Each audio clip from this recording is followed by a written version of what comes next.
Mon fiancé était assis dans ma maison, utilisant mon argent, et a dit « Je suis fiancé à ta sœur. Tes parents sont ravis. » Ils pensaient que je resterais silencieuse. Ils ne savaient pas que j'avais appelé le 911. Ils ne savaient pas que j'avais les reçus. Voici comment j'ai détruit leur vie. Je m'appelle Charlotte Phillips. J'ai 32 ans et jusqu'à récemment, ma vie était construite sur du béton, de l'acier et des données vérifiables. Je suis chef de projet infrastructure chez Northbridge Dynamics. C'est une façon professionnelle de dire que je suis la personne qui se tient entre une zone métropolitaine et un échec catastrophique. Ces 8 derniers mois, toute mon existence a été consommée par le renforcement du passage supérieur de la route 12. C'était un projet brutal, implacable, exigeant 60, parfois 70 heures par semaine. Mon régime alimentaire était composé de café tiède et de barres protéinées mangées dans ma voiture. Ma vie personnelle était une série de SMS pour reporter des rendez-vous. Mais nous avons fini à temps et en dessous du budget. Ce mardi était mon premier jour normal sans pointer en presque un an. J'étais épuisé, mais c'était une bonne sorte d'épuisement. Le genre qui garnit votre plan d'épargne retraite et bâtit une réputation. La récompense pour tout ce labeur n'était pas seulement une prime. C'était ma maison. Une maison de ville à 2 étages à Maple Harbor, une banlieue calme et verdoyante juste à l'extérieur de Davenport Springs.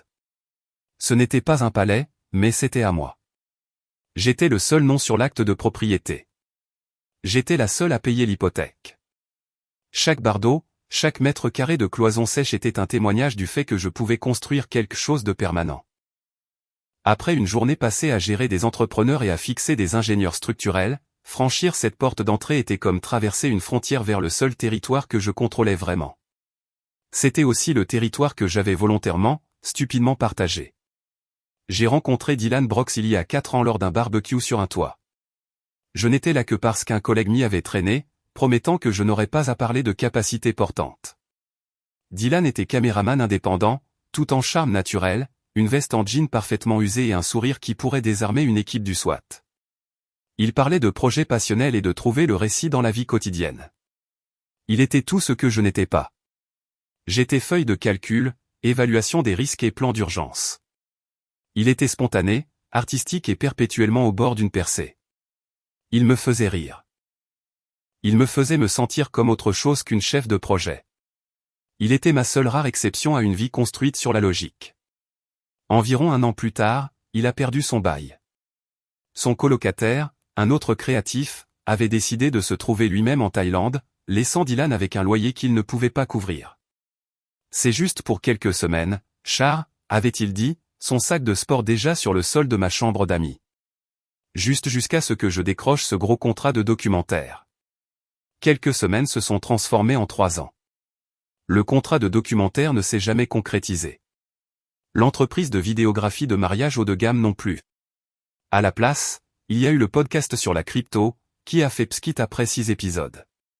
Puis il y a eu la tentative de vendre un cours en ligne sur la narration cinématographique, qui a ironiquement échoué parce qu'il n'a jamais fini la vidéo d'introduction. Ses revenus étaient un filet d'eau. Les miens étaient une rivière. Et ainsi, le paysage financier de notre foyer s'est installé dans un modèle calme et non dit. Je payais l'hypothèque.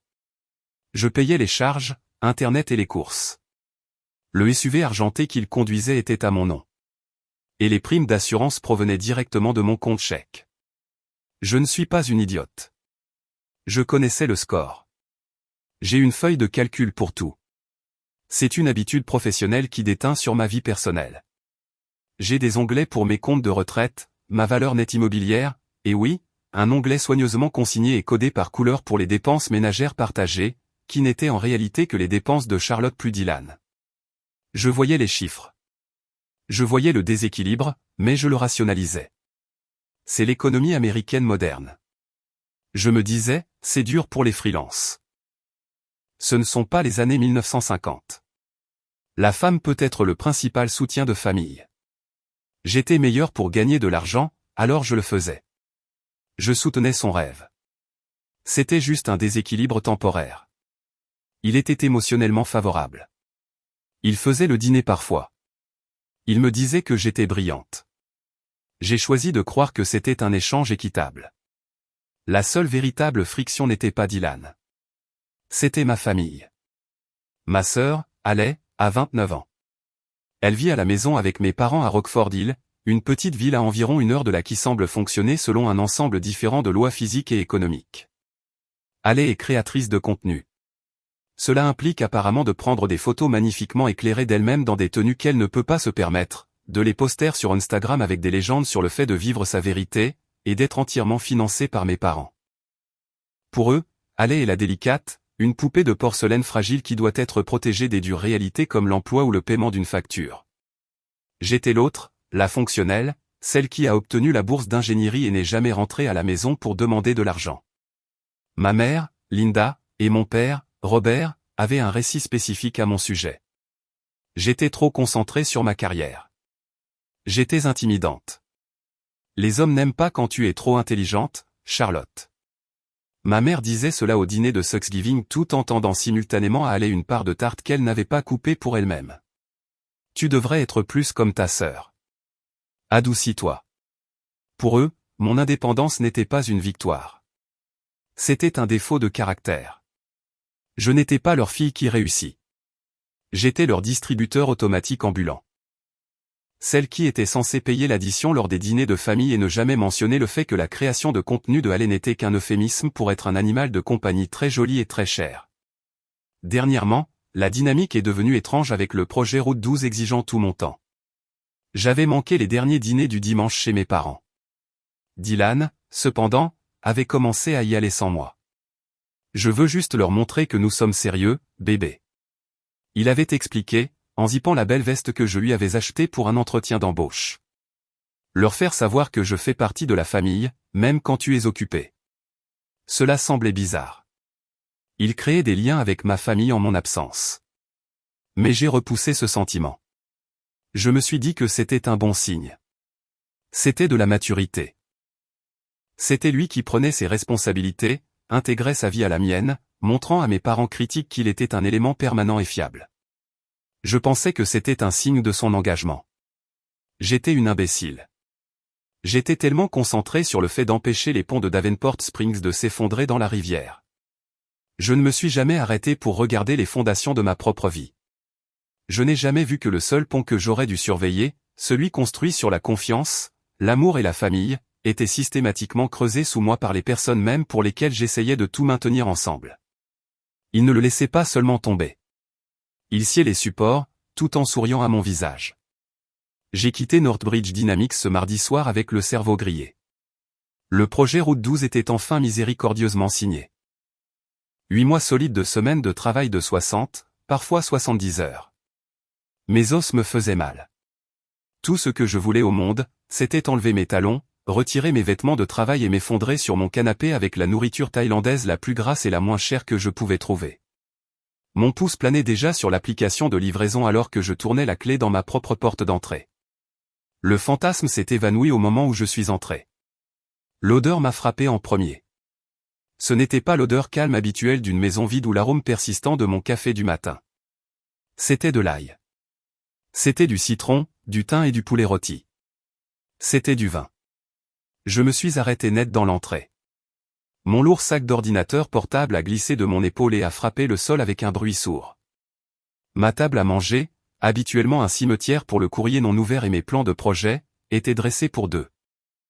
Elle était couverte de ma meilleure nappe, celle que je n'utilisais que pour Thanksgiving, elle avait des serviettes en tissu, les verres à vin assortis et 2 grandes bougies vacillantes, et debout près du comptoir de la cuisine, s'essuyant les mains sur un torchon, il y avait Dylan. Il n'était pas dans son uniforme habituel de t-shirt de groupe délavé et de jogging. Il portait une bonne chemise bleue boutonnée, celle que je lui avais achetée il y a 3 mois pour un entretien qu'il prétendait avoir été reporté indéfiniment. Du jazz doux, le genre que je trouvais habituellement prétentieux, joué sur l'enceinte connectée. « Qu'est-ce que c'est que tout ça ?» ai-je demandé. Ma voix semblait étrangère, rouillée par une journée de non-utilisation. « Ton projet est terminé ?» a-t-il dit en s'approchant. Il avait ce sourire, celui sans effort et charmant qui avait toujours été sa plus grande ressource naturelle. Je me suis dit que tu méritais une célébration. Nous méritons une célébration. Il a fait un geste vers le comptoir de la cuisine. Il avait ouvert le cabernet, le bon, la bouteille à $90 que je gardais pour cette occasion exacte. Une récompense personnelle pour la clôture du projet Route 12. Il l'avait ouverte. Un petit scénario stupide, plein d'espoir et dangereux a commencé à se construire dans ma tête. Mon cerveau de chef de projet a commencé à faire les calculs. La maison nettoyée, la chemise chère, le vin à 90 $, le repas fait maison, qui a dû lui prendre des heures. Peut-être que c'était ça. Peut-être que tout mon soutien, toutes les feuilles de calcul où j'absorbais tranquillement son assurance automobile et sa facture de téléphone, avaient enfin payé. Peut-être que ce contrat de documentaire dont il parlait toujours s'était enfin concrétisé. Peut-être qu'il allait enfin faire sa part. Où mon estomac s'est serré, un nœud familier d'anxiété qui rivalisait soudainement avec un étrange espoir palpitant. Après 4 ans, après 3 ans qu'il vivait dans ma maison, peut-être que c'était la soirée. J'ai inconsciemment jeté un coup d'œil à ses poches, cherchant le petit renflement carré et révélateur d'une boîte à bagues. Je n'en ai pas vu, mais la table était dressée si parfaitement. « Dylan, c'est incroyable », ai-je dit, le laissant tirer la chaise pour moi. « Un gentleman. »« Seulement le meilleur pour toi, Char », a-t-il dit en versant le vin. La couleur était un rouge riche et profond. « Alors, raconte-moi tout. Qu'est-ce que ça fait d'être une femme libre ?» Et je l'ai fait. J'ai parlé. Je lui ai parlé de la signature finale, des exigences ridicules du conseil municipal et du sous-traitant qui a failli ruiner l'inspection finale. J'ai parlé pendant 20 minutes d'affilée, un torrent d'épuisement professionnel et de soulagement. Et il a écouté. Il a vraiment écouté. Il a hoché la tête. Il a posé des questions de suivi. Il n'a pas une seule fois jeté un coup d'œil à son téléphone. Il a rempli mon verre de vin. Il m'a regardé avec une intensité que je n'avais pas vue depuis des années. C'était le Dylan dont j'étais tombée amoureuse à cette fête sur le toit. L'homme engagé, attentif, passionné, pas le colocataire qui avait passé les 8 derniers mois à devenir un élément permanent de mon canapé, casque sur les oreilles, plongé dans un jeu vidéo. J'ai senti une chaleur se répandre dans ma poitrine qui n'avait rien à voir avec le vin. Je me sentais vu. J'avais enfin l'impression que nous étions une équipe. Il a apporté le poulet. C'était parfait. Il avait même fait des pommes de terre rôties. Nous avons mangé. Nous avons parlé. Nous avons bu le reste de la bouteille. Il a débarrassé les assiettes. Je me penchai en arrière dans ma chaise, faisant tourner la dernière gorgée de cabernet dans mon verre, ressentant un sentiment de paix authentique et simple pour la première fois depuis des mois. C'est là que je l'ai vu. La lumière de la bougie a accroché quelque chose sur sa main gauche alors qu'il attrapait les assiettes vides. C'était une bague, un simple anneau en argent brossé. Elle était à son annulaire. Mon sang s'est glacé. La musique jazz a soudainement semblé forte et stridente. Ce n'était pas sa bague. Il ne portait pas de bijoux sauf un bracelet en cuir usé que je lui avais donné il y a 2 ans. Et c'était à ce doigt, mais je ne portais pas une bague assortie. Il ne m'avait pas demandé. Il n'y avait pas eu de boîte. Mon évaluation interne des risques a commencé à clignoter en rouge. Les données étaient incohérentes. Cette variable ne correspondait pas au scénario. Dylan, ai-je dit, ma voix était soudainement plate. Toute la chaleur partit. Qu'est-ce que c'est sur ta main? Il s'est arrêté. Il a baissé les yeux sur sa main comme s'il remarquait la bague pour la première fois. Puis il a relevé les yeux vers moi et il a rayonné. Un sourire brillant, radieux de 1000 watts. Le genre de sourire que vous voyez sur les concurrents de jeux télévisés qui viennent de gagner le Grand Prix. Il s'est appuyé contre le cadre de la porte. Tout en grâce décontractée. « Je suis fiancé », a-t-il dit. L'air dans la pièce est devenu épais, irrespirable. Les mots ne s'enregistraient pas fiancé. Était-ce une nouvelle métaphore bizarre? Était-il fiancé à un nouveau projet? Un nouveau plan crypto?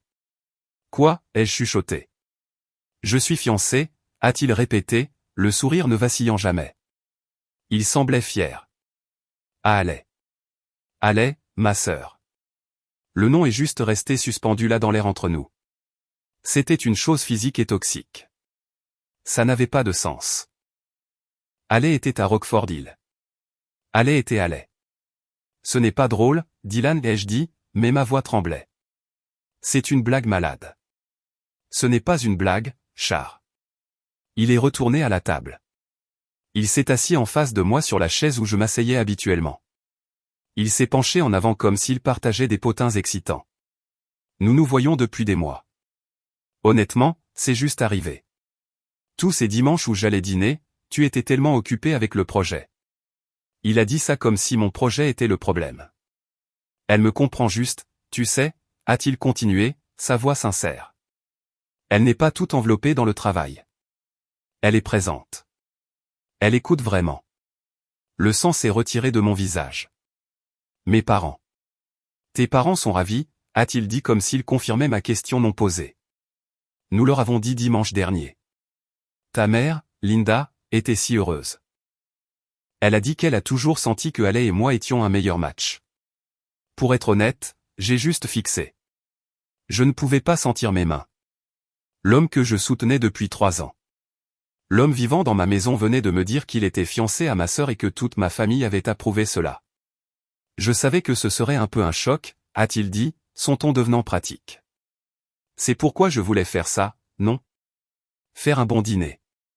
Je veux que nous gérions cette transition de manière mature et civilisée. Transition. Il utilisait mes mots, mon mot de gestion de projet. Nous, tes parents et moi, avons parlé d'un plan de transition. Un plan. Ils avaient planifié cela. Quel plan, ai-je étouffé? Eh bien, a-t-il dit en joignant le bout des doigts. Évidemment, Ale et moi devons économiser pour un dépôt sur notre propre endroit. Et ses revenus de créatrice de contenu augmentent encore. Il l'a dit sans trace d'ironie. Donc, je me suis dit que je pourrais rester ici encore 1 mois, peut-être 2. Je prendrai le canapé. Bien sûr, je ne suis pas un monstre. Ça nous donnera juste le temps de nous remettre sur pied. Il négociait sa rupture de ma vie tout en vivant encore dans ma maison. Et j'aurais besoin de continuer à utiliser la voiture, a-t-il ajouté après coup. Le SUV, juste pour le travail et pour aller à Rockford il voir aller évidemment, juste jusqu'à ce que nous ayons réglé notre propre transport. Il a pris une dernière gorgée de mon vin à $90. Il m'a regardé, son expression ouverte et raisonnable, comme s'il venait de présenter la solution la plus logique au monde. Puis il a livré la charge utile finale. Et pourquoi aller à épingler tous ces trucs? Son mariage de rêve va être assez cher et nous savons tous à quel point tu réussis chez Northbridge. Tes parents et moi pensions que peut-être tu pourrais aider à contribuer, tu sais, comme cadeau de mariage puisque nous sommes tous encore de la famille après tout. Pendant une longue seconde, je n'ai rien dit. J'ai juste fixé l'homme avec qui je vivais depuis 3 ans. L'homme qui portait ma chemise dans ma maison, ayant juste mangé un repas qu'il avait cuisiné pour célébrer mon succès, m'a dit qu'il épousait ma sœur et avait besoin d'emprunter ma voiture pour le faire. Le choc était une chose physique. C'était comme de l'eau glacée injectée directement dans mes veines. La musique jazz, l'odeur du poulet rôti, la lumière des bougies, avaient tout tourné à l'écran en un instant. C'était le décor d'un film d'horreur. À l'intérieur, mon monde se liquéfiait. Les fondations de ma vie, ma maison, ma famille, ma relation venaient d'être dynamitées.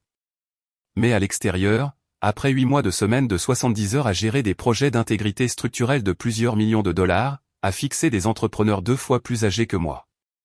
À l'extérieur, j'étais très calme. Je me suis levé lentement.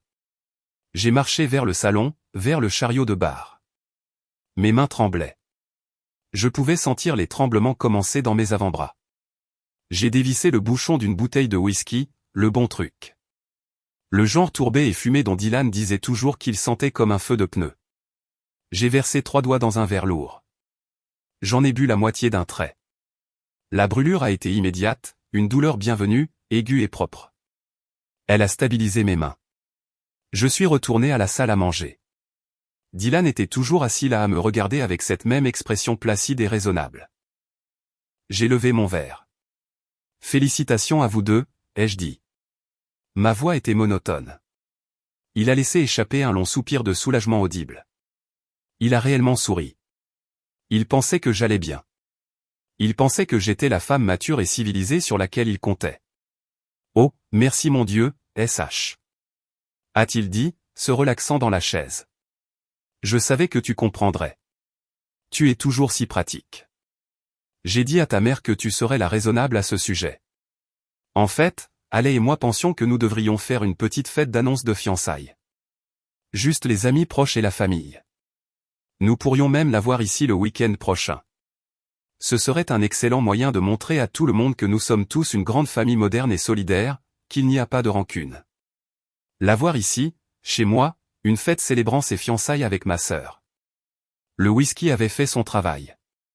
Mes mains étaient parfaitement immobiles.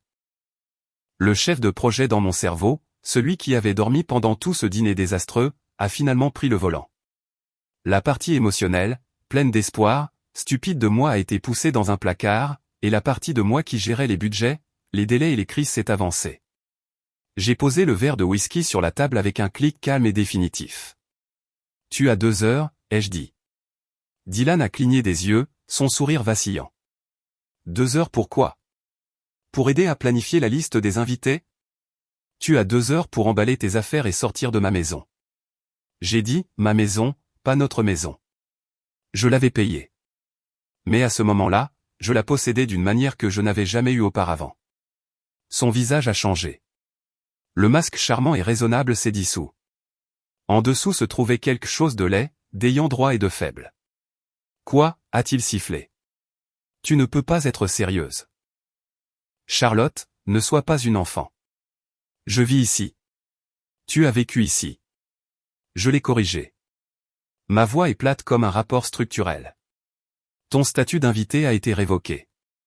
La portée du projet a changé. Tu as 120 minutes pour rassembler tes objets personnels et quitter les lieux. Tu ne peux pas me mettre dehors. Sa voix montait, se brisant d'incrédulité et de panique soudaine. J'ai des droits. Je suis locataire. Je te poursuivrai. Tu devras passer par un processus d'expulsion formelle qui prend des mois. Charlotte, des mois. Tu n'es pas locataire, ai-je dit, marchant déjà vers mon bureau. Tu n'as jamais payé de loyer. Tu n'as jamais payé une facture de service public. Il n'y a pas de bail. Tu es un invité qui a abusé de son accueil. Tes 2 heures ont commencé il y a 60 secondes. Tu es juste une folle, jalouse, a-t-il crié en me suivant. Tu ne supportes pas que j'ai trouvé quelqu'un qui m'aime vraiment, quelqu'un qui n'est pas une bourreau de travail froide et calculatrice. Tu vas me jeter à la rue. Et c'est là qu'il l'a fait. Il a sorti son téléphone, son visage déformé de rage en un masque de chagrin théâtral. Il a tâtonné avec l'écran, son pouce glissant frénétiquement. Je vais le dire à tout le monde, a-t-il craché. Je vais leur montrer exactement qui tu es. Son écran s'est allumé. Il passait en direct.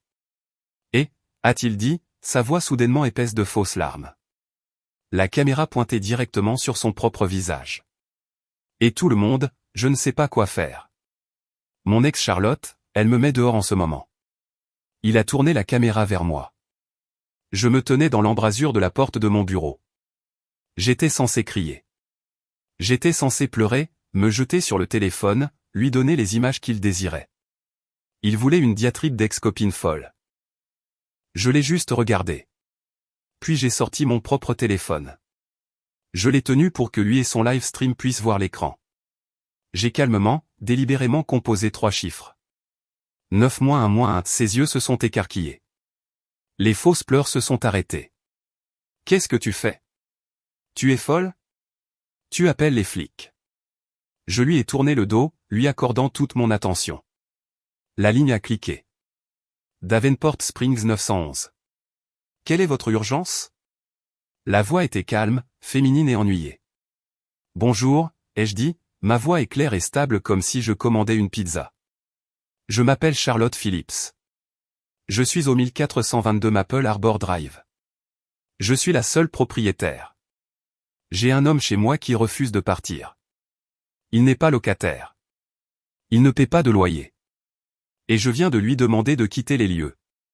Il devient maintenant agressif et refuse.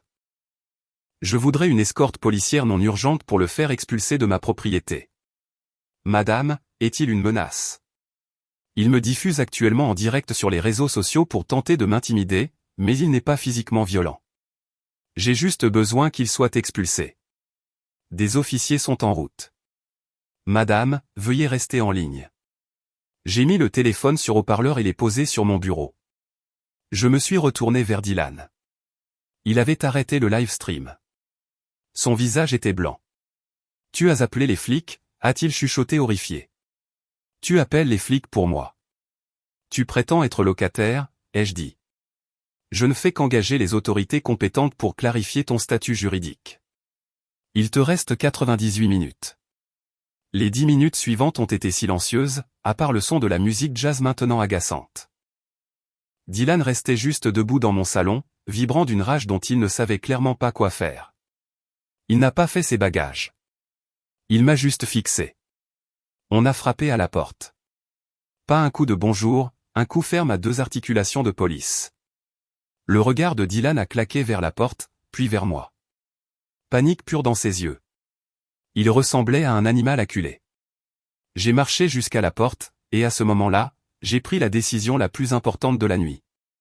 Je suis sorti sur le porche, tirant la porte d'entrée fermée derrière moi, laissant Dylan à l'intérieur hors de portée de voix. 2 officiers se tenaient là, un homme et une femme. Leur visage était impassible. « Madame, c'est vous qui avez appelé ?» a demandé l'officier femme. « Oui, officier. Je suis Charlotte Phillips. Je possède cette maison. » Avant même qu'elle puisse demander, j'avais sorti mon téléphone. Je n'étais pas seulement propriétaire. J'étais chef de projet. J'avais ma documentation prête. Ceci est mon permis de conduire avec cette adresse, ai-je dit en le lui tendant. Ceci est mon téléphone. J'ai le fichier numérique de mon hypothèque. Comme vous pouvez le voir, je suis le seul nom sur le prêt. Voici les 3 dernières factures de service public, également à mon nom, payées par mon compte bancaire. L'officier homme a braqué sa lampe sur la carte d'identité puis sur mon visage. L'officier femme a scanné les documents sur l'écran de mon téléphone. Elle a fait défiler pendant moins de 30 secondes. D'accord. Mademoiselle Phillips. Et l'homme à l'intérieur, son nom est Dylan Brooks. Il est mon partenaire depuis 4 ans et un invité dans ma maison depuis 3. Il ne paie pas de loyer. Il n'y a pas de bail. Ce soir, il m'a informé qu'il est fiancé à ma sœur et a ensuite refusé ma demande de partir, prétendant qu'il a des droits de locataire. Je voudrais qu'il parte maintenant. Elle a hoché la tête. L'échange entier a pris moins d'1 minute. Veuillez attendre ici, madame. Ils sont entrés. Je suis resté sur le porche, mais je pouvais tout entendre à travers la porte fermée.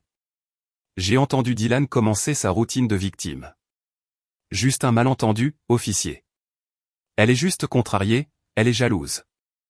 J'ai entendu la voix de l'officier femme couper la sienne. Monsieur, j'ai vu l'hypothèque. Ce n'est pas votre propriété. Vous n'êtes pas répertorié comme locataire. Vous êtes un invité et la propriétaire vous a officiellement demandé de partir. Vous devez faire un sac et partir. Je ne peux pas juste partir. Je n'ai nulle part où aller. Tout mon équipement. C'est toute ma vie. Vous pouvez prendre ce que vous pouvez porter ce soir, a dit l'officier homme, sa voix lourde d'ennui. Il avait clairement vu cela 100 fois.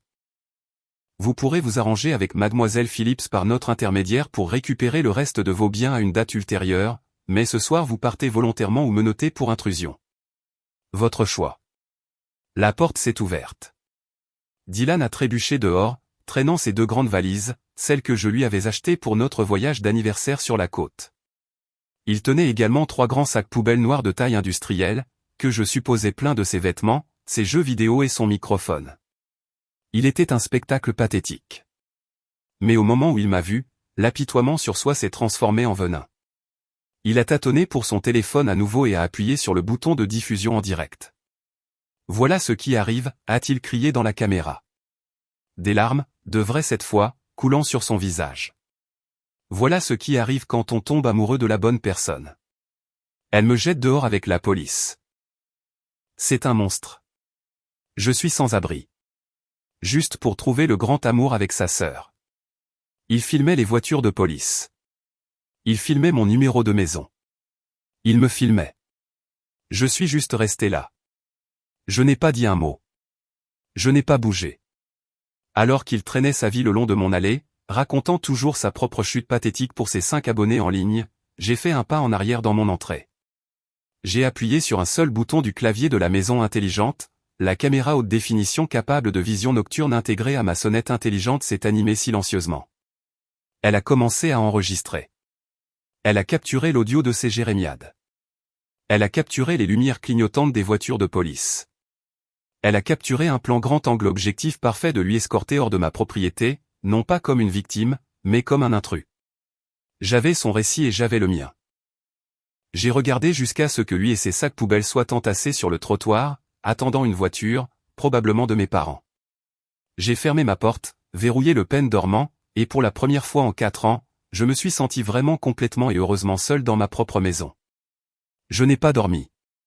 Je me suis assise sur mon canapé, celui vers lequel il avait prévu de transitionner, et j'ai juste existé. La maison était profondément silencieuse pour la première fois en 3 ans. Pas de tapotement de clavier sur un podcast qu'il ne finirait jamais, pas de bruit de fond d'un jeu vidéo. C'était juste le bourdonnement de mon réfrigérateur et le son de ma propre respiration. Le silence était vaste, froid et un profond soulagement. Puis, vers 6 heures, j'ai pris mon téléphone. C'était une explosion nucléaire. L'écran était un mur solide de notifications, près de 80 SMS, plus de 30 appels manqués. Mes flux Instagram et Facebook étaient en feu, un flux constant de nouveaux tags et commentaires. Son live stream avait trouvé son public. La vidéo qu'il avait tournée depuis mon trottoir. Celle de lui pleurant avec ses sacs poubelles faisait le tour de toute notre famille élargie et de notre groupe d'amis. Il était la victime au cœur brisé. J'étais la reine de glace. Les commentaires étaient un genre spécial d'enfer. Ma tante Karen, j'ai toujours dit que Charlotte était tout à faire. Pas de cœur. Pauvre Dylan. Une vieille amie d'université, voilà ce qui arrive quand on est accro au travail. On repousse les hommes bien. Si triste. Même mon propre cousin, Marc, waouh. Dur. Le mettre dehors avec les flics. C'est un nouveau bas-fond, même pour toi. Il réécrivait ma réalité en temps réel. Je n'étais pas une femme qui avait été trahie. J'étais une propriétaire cruelle expulsant un poète malade d'amour. Le récit était fixé et j'étais la méchante.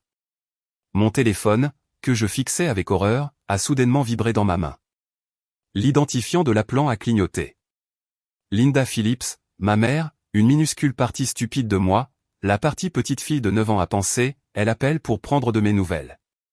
Elle appelle pour dire qu'elle est horrifiée par ce que Ale a fait. J'avais tellement tort. J'ai répondu, maman. Charlotte, qu'est-ce que tu as fait au nom de Dieu? Non. Bonjour. Non. Est-ce que tu vas bien? Juste un cri accusateur sauvage. Le son d'une mère ours. Ne me protégeant pas, mais protégeant son autre petit.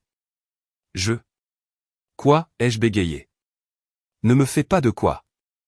Mon téléphone sonne depuis ce matin. Dylan est une épave. Ale est hystérique. Tu as appelé la police pour Dylan. Tu as jeté ce pauvre garçon à la rue au milieu de la nuit. Maman, il est fiancé à Ale. Il me manque depuis des mois. Il l'a dit chez moi. Il m'a dit que tu étais heureuse à ce sujet. Il y a eu une pause, pas une pause choquée, une pause calculatrice. Eh bien, franchement, Charlotte, je ne suis pas surprise, a dit ma mère, sa voix passant d'un cri à un ton froid et dédaigneux. Et pour être parfaitement honnête, Robert et moi disons depuis des années que Dylan était un bien meilleur parti pour Ale. C'est un homme sensible et créatif. Ale comprend qu'elle est douce. Elle est féminine. Tu as toujours été trop occupé avec tes feuilles de calcul et ton béton. C'était un coup direct. Ma propre mère confirmant qu'elle avait observé ma relation, attendant qu'elle échoue, et invitant ma sœur à picorer le cadavre. Il vit avec moi depuis 3 ans. Maman, je le soutiens. Il a planifié ça avec vous, vous tous. Ne sois pas si égoïste, Charlotte. Elle a claqué. Les hommes ne sont pas une propriété. Tu ne peux pas juste en garder un. Il est tombé amoureux. Ces choses arrivent. Et maintenant, à cause de ta petite colère, tu as humilié cette famille. Dylan est à la maison en train d'essayer de dormir sur le canapé-lit. Et Ale est hors d'elle. J'étais sans voix. Ma gorge se serrait. Maintenant, voilà ce qui va se passer, a-t-elle continué, sa voix prenant le ton qu'elle utilisait pour organiser la vente de gâteaux de l'église. Tu vas appeler Dylan et t'excuser d'avoir réagi de manière excessive. Il est prêt à te pardonner. Il peut retourner dans ta chambre d'amis. Il restera hors du canapé. Très bien pour quelques semaines. Juste jusqu'à ce que lui et Ale puissent installer l'appartement du sous-sol ici. Reviens. Ne sois pas difficile. Charlotte, c'est le moins que tu puisses faire. Tu as causé assez de drames. Et en parlant du sous-sol, Robert et moi le vidons pour eux. Mais ils n'ont rien pour commencer. Absolument rien. C'est un nouveau départ pour eux. Elle a fait une pause. Je pouvais l'entendre prendre une respiration, se préparant pour la grande demande. Alors, Robert et moi avons décidé que la chose adulte la plus mature à faire pour toi comme geste de bonne volonté, comme cadeau de fin d'études pour ta sœur. Vraiment, c'est de les laisser avoir ton ensemble de salon, le canapé et la grande télé. Et ce charmant mélangeur KitchenAid. Ale adore ça. Elle divisait les actifs que j'avais payés. Elle voulait que je meuble le nid d'amour de l'homme qui m'avait trompé avec ma sœur. La glace dans mes veines de la veille est revenue plus fort cette fois. Non, ai-je dit. Non.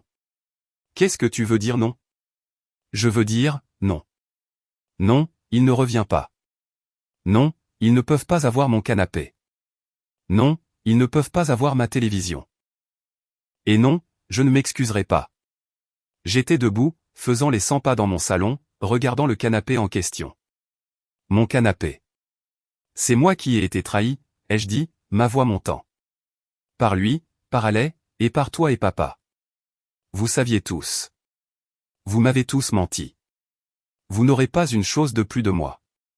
La ligne est devenue silencieuse. Le ton calculateur avait disparu, remplacé par un froid arctique profond. Je vois, a dit ma mère, sa voix un sifflement bas. Je vois comment c'est. Après tout ce que nous avons fait pour toi, après tous les sacrifices, tu as toujours été comme ça, Charlotte. Froide, égoïste, impitoyable. Très bien.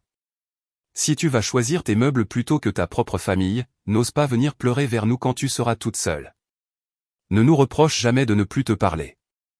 Elle a raccroché. Je suis resté là, la tonalité bourdonnant dans mon oreille. Le monde basculait. Ma propre mère venait de me renier pour un canapé. Je n'ai pas eu le temps de traiter cela.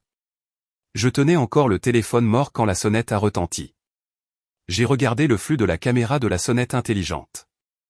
Mon cœur s'est arrêté. C'était Ale. Elle se tenait sur mon porche, mais ce n'était pas la Ale hystérique en pleurs que ma mère avait décrite. Oh, non. Elle était habillée pour une séance photo. Elle portait une robe blanche fluide d'apparence neuve, un maquillage parfait, et ses cheveux étaient en vagues impeccables. Elle avait l'air d'être au milieu d'une campagne Instagram « Je vis ma meilleure vie ». Et elle tenait un bloc-notes jaune, une liste. J'ai ouvert la porte. Je n'ai pas dit un mot. Je suis juste resté dans l'entrée, bloquant son chemin. Charlotte, a-t-elle dit, sa voix légère, comme si elle était là pour emprunter une tasse de sucre. Elle ne m'a pas regardé dans les yeux. Elle regardait au-delà de moi dans ma maison comme si elle évaluait une vente de succession. Qu'est-ce que tu veux, Ale?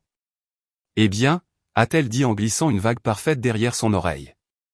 Maman m'a dit que tu étais difficile, mais je suis là maintenant, alors on peut juste en finir. Dylan est tellement stressé. J'ai juste besoin de récupérer ses. Eh bien, nos affaires pour qu'on puisse s'installer. Elle a levé le bloc-notes. J'ai fait une liste. J'ai regardé la liste. Elle l'avait écrite dans sa cursive parfaite et pétillante.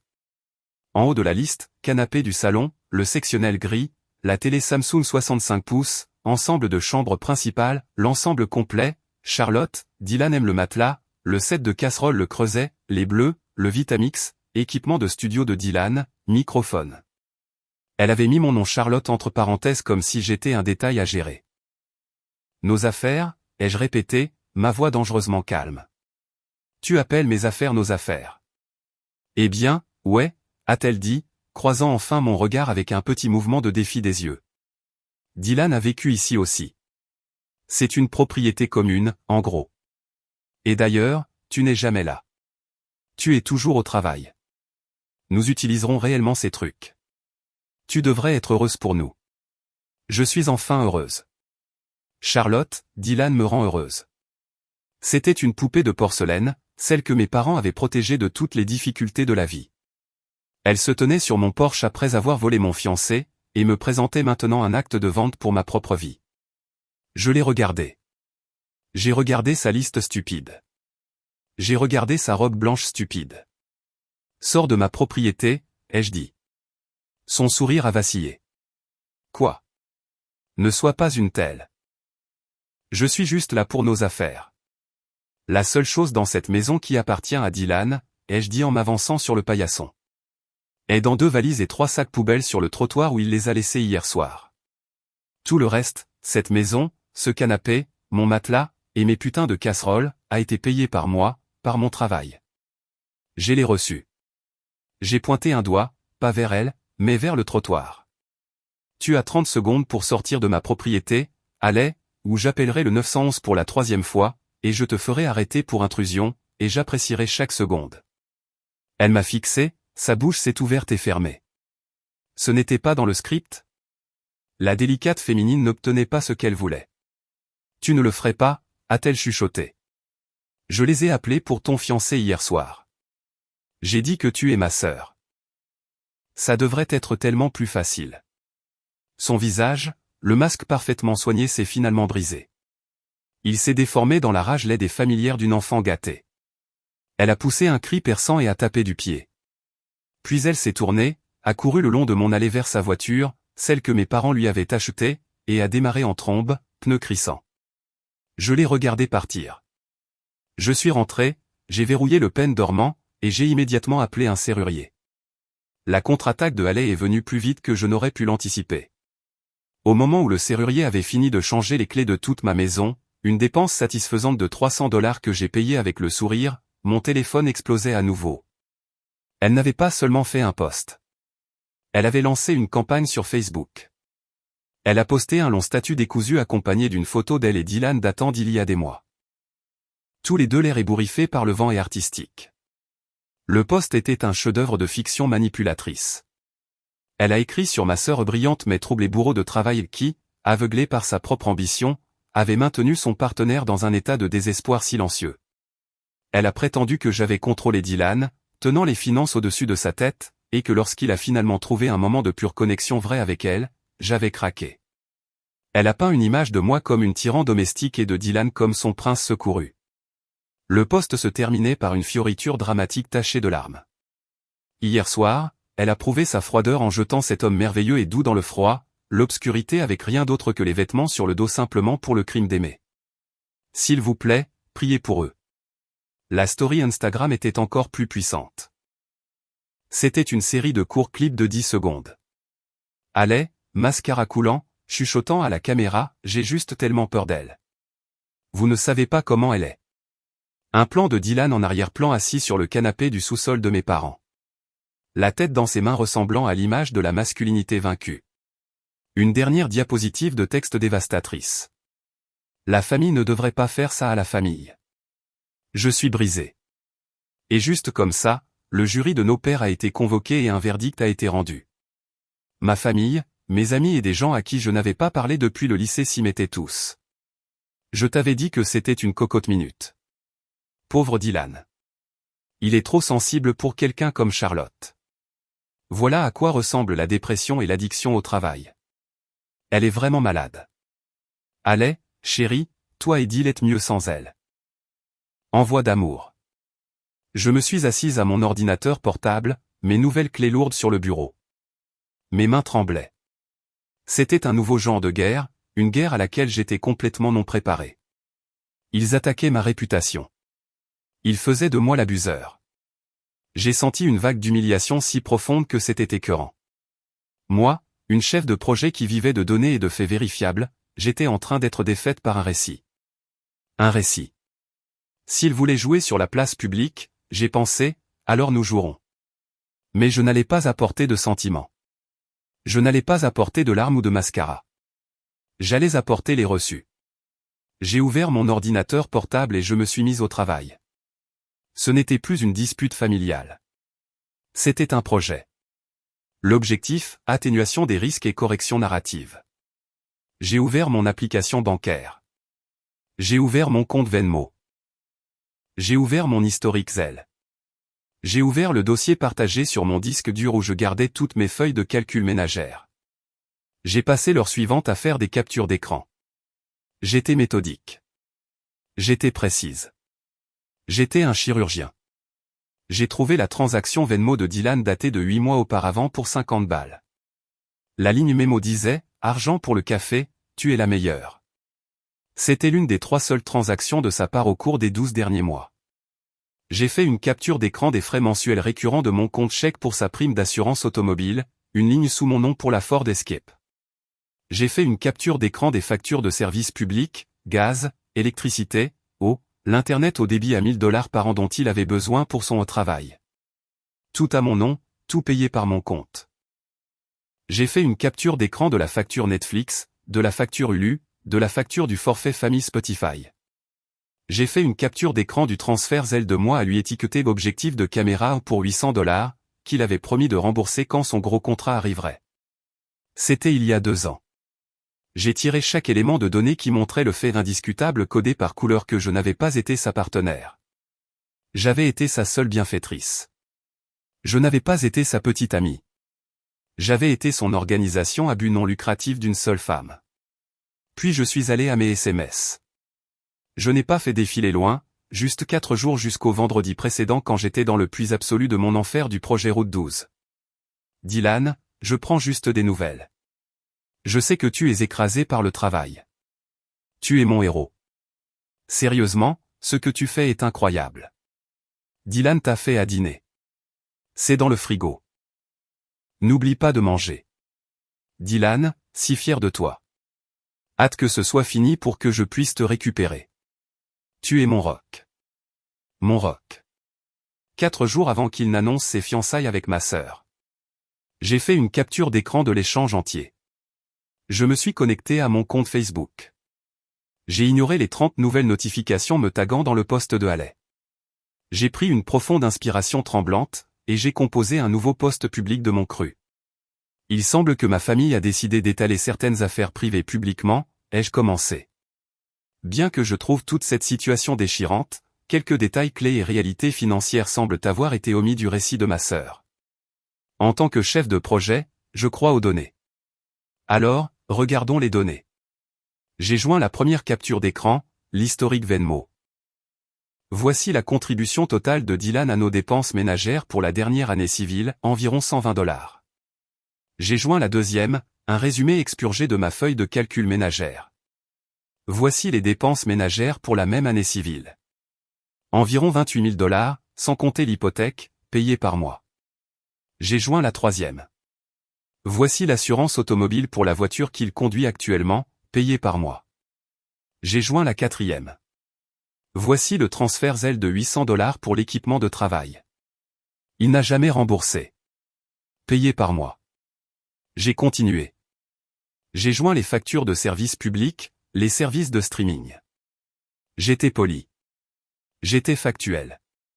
J'étais absolument brutal. J'ai terminé le post avec une pièce jointe finale dévastatrice. Ce n'est pas une question d'argent, ai-je écrit. C'est une question de vérité. Le récit d'une bourreau de travail contrôlante est faux. Le récit d'un pauvre homme victimisé est faux.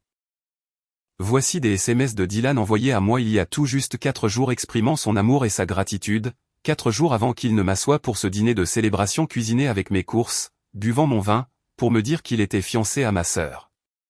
Je n'ai pas fait de colère. Je n'ai pas craqué. J'ai appelé la police pour faire expulser un intrus de ma propriété privée. Je souhaite à Haley et Dylan rien que le meilleur et j'espère qu'ils apprécieront leur nouvelle vie ensemble, une vie qu'ils financeront eux-mêmes à partir de ce jour. J'ai cliqué sur publier et j'ai éteint mon téléphone. Je suis resté assise dans le silence de ma maison aux clés changées pendant 1 heure entière. Puis j'ai rallumé mon téléphone. Le changement était sismique. La marée numérique n'avait pas seulement tourné, elle s'était inversée avec la force d'un tsunami. Mon post avait des centaines de réactions. Les commentaires de notre famille élargie avaient disparu de la page de Haley. Ma tante Karen, qui m'avait traité de sans-cœur, avait supprimé son commentaire. Puis sont venus les nouveaux commentaires sous mon post. Oh mon Dieu, Charlotte, je n'avais aucune idée. Les reçus. Waouh. Les pages de Haley et Linda sont soudainement devenues privées. Intéressant. Puis les DM ont commencé. Des excuses. Des gens qui me connaissaient depuis toujours, voyant soudainement la dynamique qui avait toujours été là, maintenant mise à nu avec des graphiques circulaires et des relevés bancaires. Je suis tellement désolé, Charlotte. J'aurais dû mieux savoir. J'ai ressenti un sentiment de victoire sombre et toxique. Je détestais avoir eu à le faire. Je détestais que toute ma vie privée soit maintenant un spectacle public. Mais le récit était à nouveau le mien. Les faits avaient gagné. J'étais au milieu de la lecture d'une excuse de mon cousin quand une nouvelle notification est apparue sur mon écran. Ce n'était pas une alerte de réseau social. C'était une notification push de ma banque. Chevron, un débit de 55,10 $ a été approuvé. Je l'ai fixé. Je n'avais pas quitté ma maison. Je n'avais pas utilisé ma carte. J'ai cliqué sur la notification. Le débit provenait d'une station-service à Rockford Hill, la ville de mes parents. Mon sang s'est glacé. La voiture, la Ford Escape argentée, dans le chaos de l'escorte policière il était parti dans un Uber, mais les clés de ma voiture, celles qui avaient été sur son porte-clés, étaient parties avec lui dans sa poche. Il avait toujours ma voiture. Et maintenant, plus de 24 heures après que je lui ai officiellement dit de partir devant des témoins policiers, il la conduisait et utilisait ma carte de crédit, qui était liée à l'application d'essence de la voiture.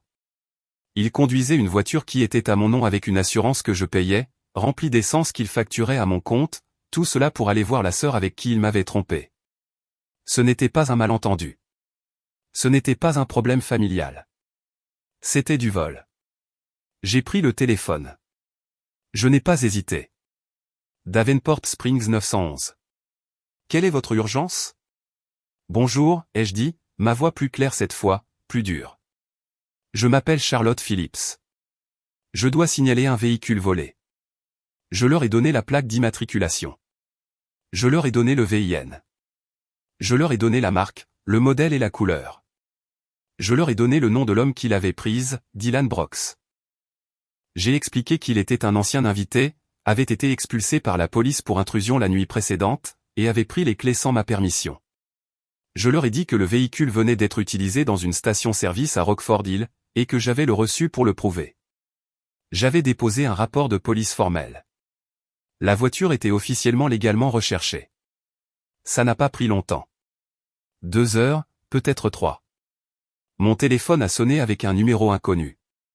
J'ai répondu. Charlotte. Oh mon Dieu, Charlotte. C'était Dylan. Sa voix n'était pas charmante ou poétique ou en colère. Elle était aiguë, hystérique et brisée par des sanglots. Charlotte, tu dois m'aider. Tu dois les appeler. Je suis au poste de police de Rockford Hill. Ils m'ont arrêté. Ils m'ont mis les menottes. Charlotte, devant tout le monde. Ils m'ont menotté sur le bord de la route. Tu dois leur dire que c'est un malentendu. Dis-leur que tu m'as laissé emprunter la voiture. J'ai laissé le silence s'étirer. Je pouvais entendre un tumulte en arrière-plan de l'appel. Une radio de police. La voix d'un officier. Il était au poste. Ce n'était pas un malentendu. Dylan, ai-je dit, ma voix calme. Quoi? Qu'est-ce que tu... Charlotte? S'il te plaît, ils vont parler de vol de grand chemin. Je vais être arrêté. S'il te plaît, dis-leur juste que c'était une erreur. Je rendrai la voiture. Je promets. Je suis en route pour Rockford Hill en ce moment même, ai-je dit. Oh, merci mon Dieu. Il a pleuré, une vague de soulagement pathétique. Merci. Merci. Merci, Char. Je savais que tu... Je suis en route pour récupérer ma voiture, ai-je interrompu, ma voix comme de l'acier, que la police a eu la gentillesse de localiser pour moi. Quant à ta situation juridique, c'est un projet différent. Quoi? Non, Charlotte, tu ne peux pas. Tu es un homme libre, Dylan. Tu peux passer un coup de fil. Je te suggère de l'utiliser. Appelle ta fiancée. Appelle mes parents. Appelle Linda. Elle semble gérer ton plan de transition. Cette partie est au-dessus de mon niveau de salaire. J'ai raccroché le téléphone, attrapé mon nouveau jeu de clés, et marché vers l'Uber que je venais d'appeler. Je devais aller récupérer mon SUV. Récupérer mon SUV à la fourrière de Rockford Hill a été une expérience calme, surréaliste et profondément satisfaisante. J'ai signé les papiers, montré ma carte d'identité et le rapport de police, et payé les frais de remorquage en espèces. Les officiers étaient polis, à la limite de la sympathie. Dylan, m'a-t-on informé, avait été remis à la garde d'un membre de la famille, probablement mon père, après avoir été cité pour le rapport de véhicule volé. J'ai conduit ma voiture à la maison dans un silence absolu et béni. Cette nuit-là, j'ai essayé de retrouver une normalité. J'étais une forteresse d'une seule personne. J'avais de nouvelles serrures, une voiture propre et un congélateur bien approvisionné. J'ai fait chauffer une pizza surgelée au micro-ondes, le genre bon marché en carton qui a le goût de l'indépendance. Je me suis assise sur mon canapé, et j'ai mis une comédie sans cervelle sur Netflix. La maison était calme. Le stress des dernières 48 heures était assis dans mon estomac comme un poids de plomb, et la pizza avait un goût de cendre. Mais je me forçais à manger. J'essayais de me prouver que ma vie était toujours la mienne. J'étais à mi-chemin du film, juste à une scène calme et bavarde. Quand le son est venu, ce n'était pas un coup. C'était un martèlement. Boum. Boum. Boum. Un poing ou peut-être un marteau, claquant contre ma nouvelle porte d'entrée. Tout le cadre de la porte a vibré. La boîte à pizza sur la table basse a vibré. Mon cœur n'a pas seulement sauté. Il a essayé de sortir de mon corps par ma gorge. J'ai attrapé mon téléphone et j'ai quitté le canapé précipitamment. Ma pizza à moitié mangée oubliée. J'ai couru vers le couloir et j'ai ouvert l'application de ma caméra de porte d'entrée. L'écran s'est allumé. Mon Porsche avant était inondé de lumière et mon estomac est tombé au sol. C'était mon père, Robert Phillips. Il se tenait si près que son nez touchait presque la caméra. Son visage était d'un rouge marbré profond et terrible. Ses yeux étaient injectés de sang et exorbités. Je l'avais vu en colère. Mais c'était une rage que je ne reconnaissais pas. Et il n'était pas seul. Rôdant juste derrière lui sur les marches se trouvaient Dylan et Haley. Dylan n'était plus menotté. Il tenait son téléphone en l'air, lumière allumée, enregistrant toute la scène. Bien sûr qu'il le faisait. Haley était à côté de lui, agrippant son bras. Son visage un masque de chagrin dramatique taché de larmes. Mais ses yeux ne pleuraient pas. Ses yeux étaient vifs, dardant d'avant en arrière entre mon père et l'objectif de la caméra que Dylan tenait. Elle jouait la comédie. Puis mon père a commencé à crier. Il ne parlait pas. Il rugissait. Un son si fort qu'il était capté par le microphone de la caméra par-dessus ses propres martèlements. « Charlotte, ouvre cette porte maintenant. » Boum. Boum. Boum. « Tu ouvres cette porte, fille ingrate. Tu m'entends? Tu es une honte. » J'étais figé. Mon dos contre le mur du couloir, regardant cela sur un écran de 4 pouces. « Tu l'as fait arrêter » a hurlé mon père, pointant un doigt vers Dylan. « Tu as fait de moi un imbécile. » Toute la ville rit. Ma propre fille se retournant contre sa famille. « Tu es irrespectueuse, égoïste et sans cœur. » Il a frappé la porte à nouveau si fort que j'ai pensé que le bois se fendrait. C'était l'autorité que j'avais grandi en craignant. La main lourde, la voix qui ne permettait aucune discussion. Mais en le voyant sur un écran, séparé par une couche de verre et de technologie, ça avait l'air différent. Ça n'avait pas l'air d'autorité. Ça avait l'air pathétique. Mes mains tremblaient. Mais pas de peur, d'adrénaline. J'ai reculé du mur. Je ne suis pas allé à la porte. J'ai marché dans ma cuisine, mon téléphone toujours à la main. J'ai composé le 911. Davenport Springs 911. Quel est votre? Je l'ai coupé. Ma voix un murmure bas et urgent. Je m'appelle Charlotte Phillips, 1422 Maple Arbor Drive. J'ai des gens qui essaient d'entrer par effraction dans ma maison. J'ai appelé hier soir pour un intrus. Il est de retour.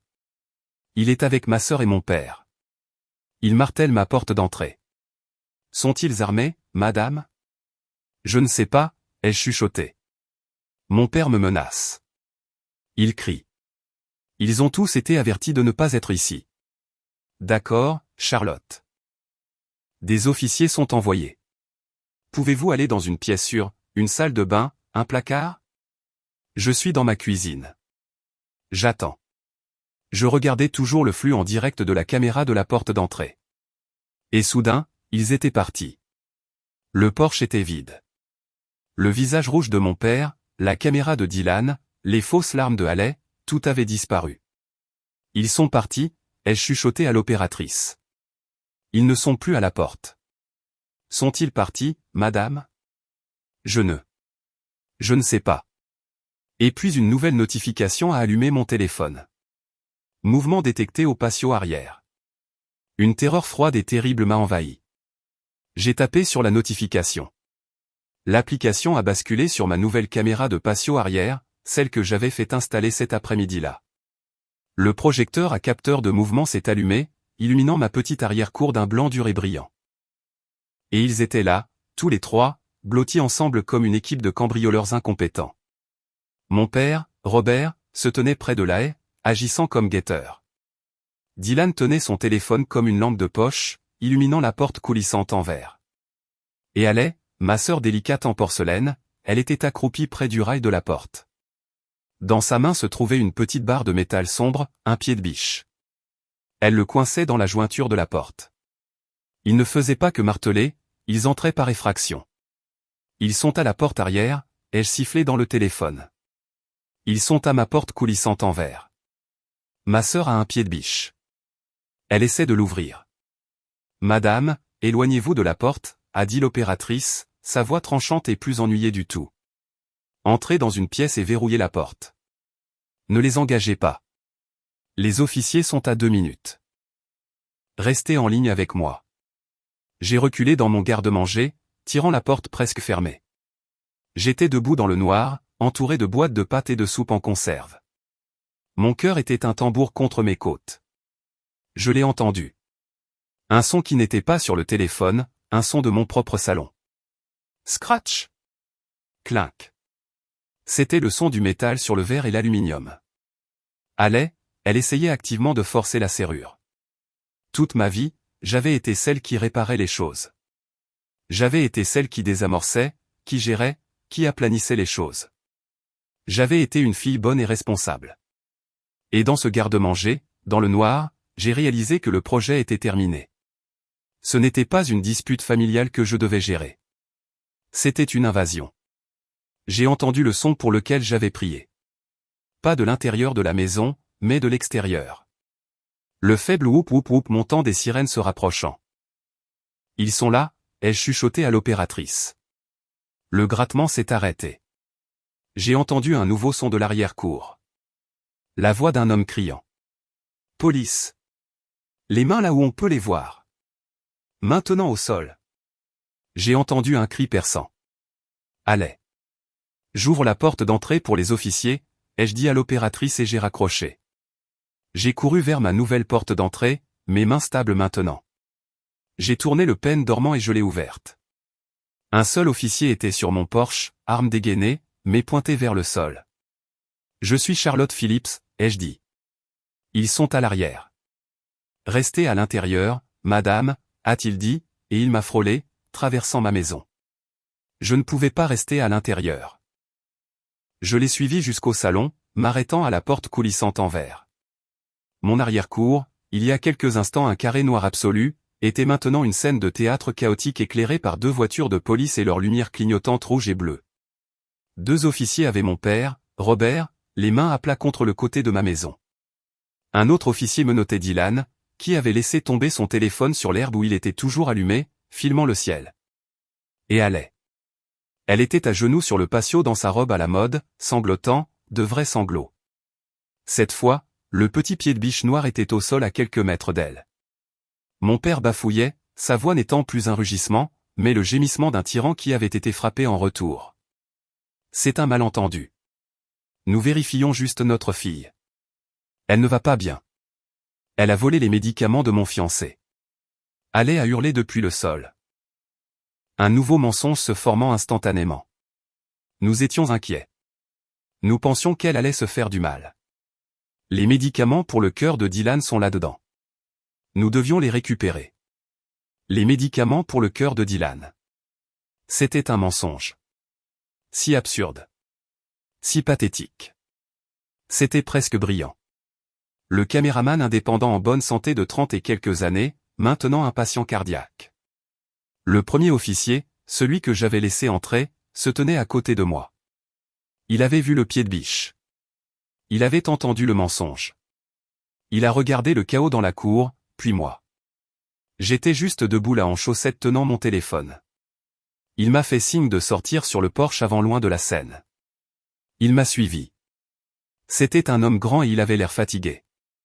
Mademoiselle Phillips, a-t-il dit, la voix basse. C'est une situation grave. Nous avons des signes clairs de tentative d'effraction. Nous avons l'outil qu'ils ont utilisé. Nous avons vos rapports précédents. Ce n'est pas une visite de courtoisie. J'ai juste hoché la tête, ma gorge trop serrée pour parler. Il a pris une respiration. Je dois vous demander maintenant. Voulez-vous porter plainte pour tentative d'effraction, intrusion et conspiration pour commettre un crime? Parce que si vous le faites, tous les trois vont en prison ce soir. Il me demandait de faire un choix. Pas un choix de chef de projet, pas un choix de fille, un choix de survivante. J'ai regardé au-delà de lui vers ma pelouse avant. Je pouvais voir mon père, Robert, être conduit sans menottes, mais détenu vers une voiture de police. Il n'avait plus le visage rouge. Il avait juste l'air vieux. Il a croisé mon regard. Son regard n'était pas en colère. Il était implorant. C'était mon père, et je ne ressentais rien. La partie de moi qui était sa fille, la partie qui était la sœur de Haley, la partie qui avait jamais aimé Dylan, tout avait brûlé. C'était une vieille fondation qui avait échoué à un test de résistance. Je me suis retourné vers l'officier. Je l'ai regardé directement dans les yeux. Oui, ai-je dit. Ma voix était claire et n'a pas vacillé. Je le veux. Regarder mon père, ma sœur et mon ex-fiancé se faire traiter dans ma propre arrière-cour était une expérience hors du corps. Ils ont été fouillés, mis dans des voitures séparées et emmenés. Les lumières rouges et bleues ont disparu dans ma rue de banlieue calme. Le silence qu'ils ont laissé derrière eux était plus fort et plus absolu que tout ce que j'avais jamais connu. J'ai passé les quelques jours suivants dans un brouillard d'adrénaline, de formulaires juridiques et de chocs purs et inaltérés. J'avais les coordonnées du bureau du procureur. J'avais un numéro de dossier. J'avais 3 ordonnances de restriction temporaire. La première contre-attaque du seul membre de la famille qui n'avait pas été arrêté est venue 2 jours plus tard. C'était un message vocal de ma mère, Linda. Ce n'était pas un cri cette fois. C'était pire. C'était un long murmure de 3 minutes saturé d'un venin si pur que c'était presque impressionnant. Elle ne pleurait pas. Elle sifflait.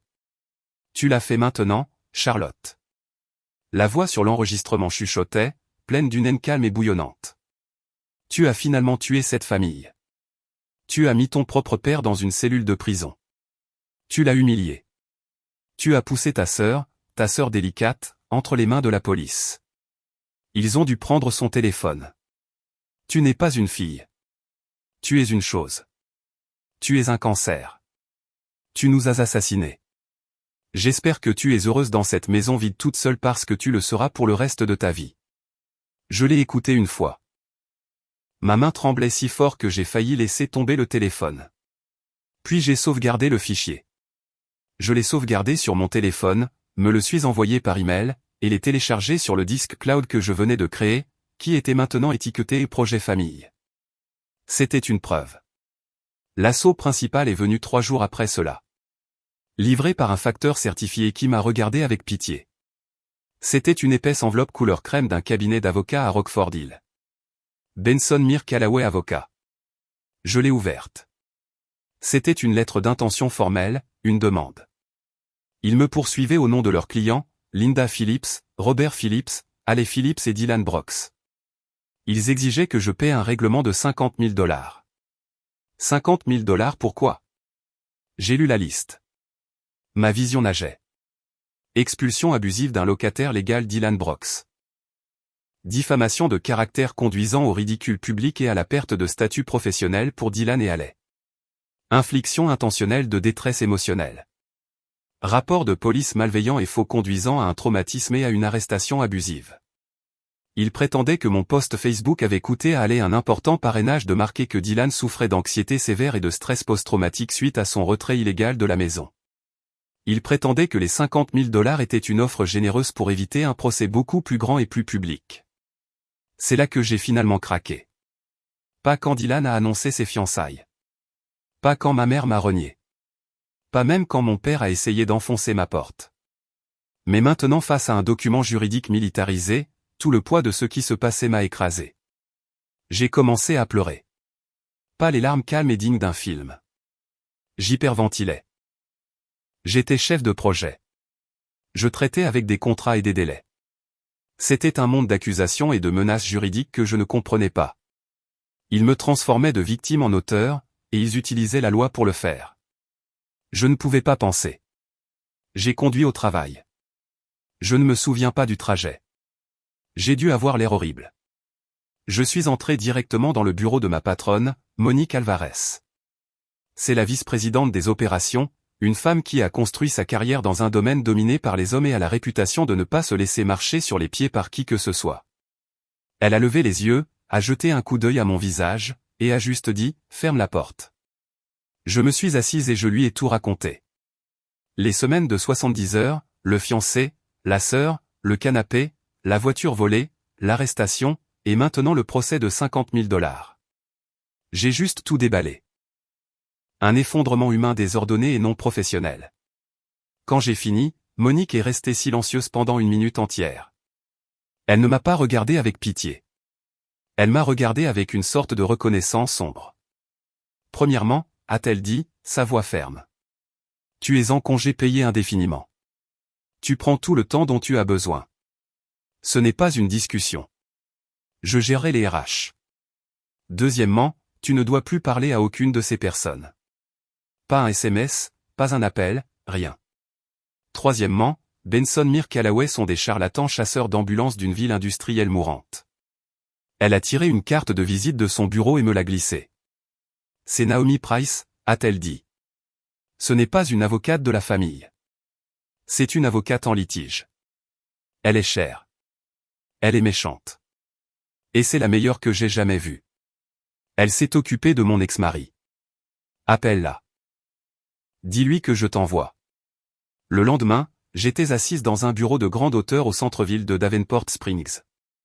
Le bureau de Naomi Price était tout en verre, acier et orchidées blanches. Naomi elle-même était dans la fin de la quarantaine, portant un costume noir tranchant comme un rasoir et avait des yeux qui semblaient mener une analyse coût-avantage de toute mon existence. Je n'ai pas pleuré cette fois. J'avais mon classeur de projet. Je me suis assise à sa table de conférence en verre et j'ai tout étalé. Ceci, ai-je dit en ouvrant le classeur, est le dossier du projet. Voici l'hypothèque à mon nom. Voici les factures de services publics des 3 dernières années à mon nom. Voici un résumé sur feuille de calcul de toutes les dépenses ménagères avec un onglet pour les contributions de Dylan, qui comme vous pouvez le voir sont négligeables. J'ai continué. Onglet 2, communication. Voici les captures d'écran de leurs posts publics Facebook et Instagram, que j'ai recoupés avec des horodatage.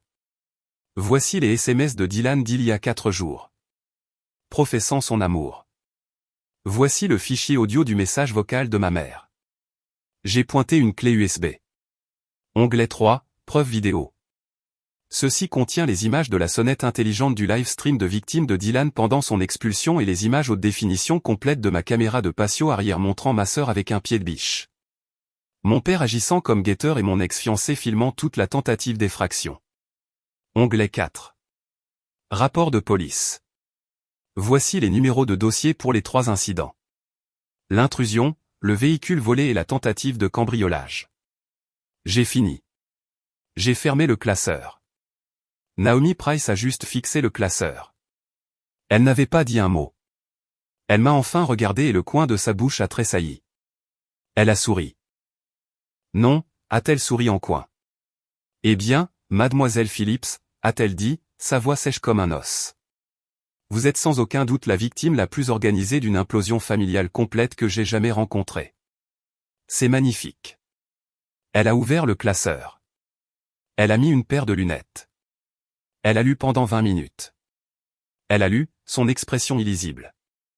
Elle a écouté le message vocal de ma mère sur son haut-parleur, la tête penchée. Elle a regardé les images du patio. Finalement, elle a enlevé ses lunettes. Si c'était un film, a-t-elle dit, je dirais au scénariste de calmer le jeu. C'est trop. Le pied de biche, les médicaments pour le cœur. C'est absurde. Mais tristement, c'est juste un mardi dans mon monde. Elle s'est penchée en avant. D'accord, démantelons ce morceau d'ordure à 50 000 $. Elle a pris la lettre. 1. Expulsion abusive d'un locataire légal.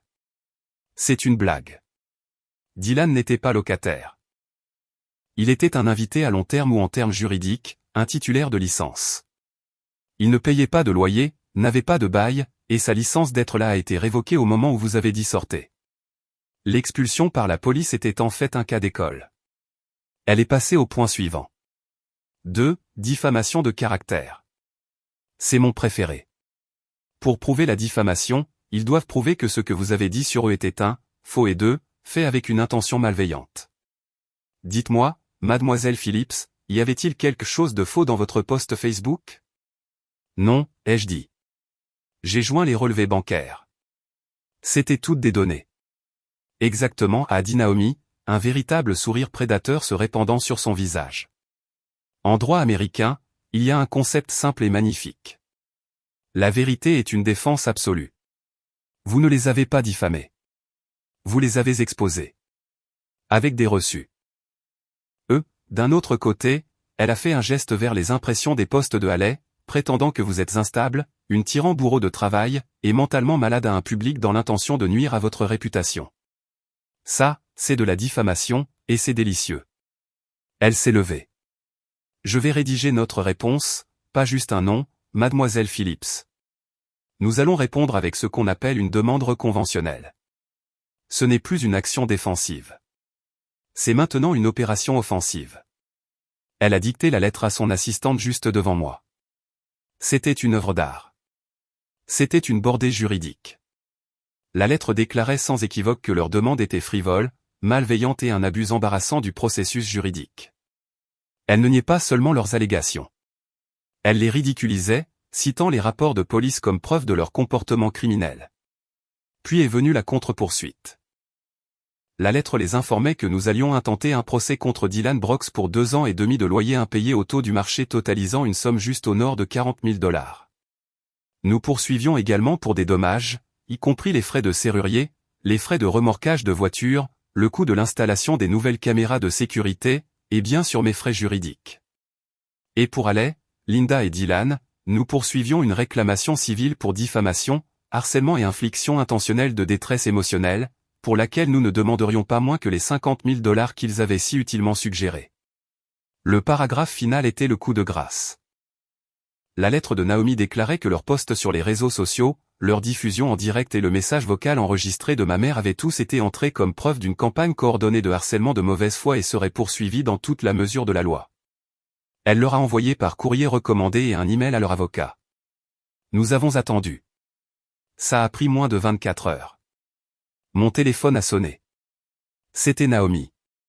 Bonjour, Charlotte. J'ai reçu un email qui pourrait vous plaire. Elle me l'a transféré. C'était de Benson Mircallaway. Chère mademoiselle Price, disait-il. Après une consultation plus approfondie avec nos clients, ils ont décidé de retirer leur plainte.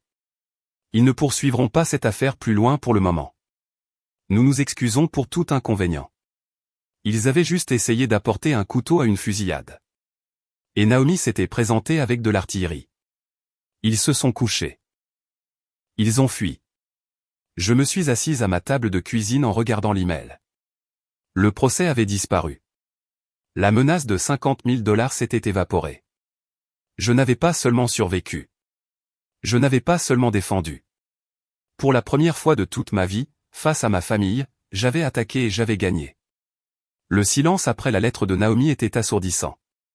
La tempête sur les réseaux sociaux est morte du jour au lendemain.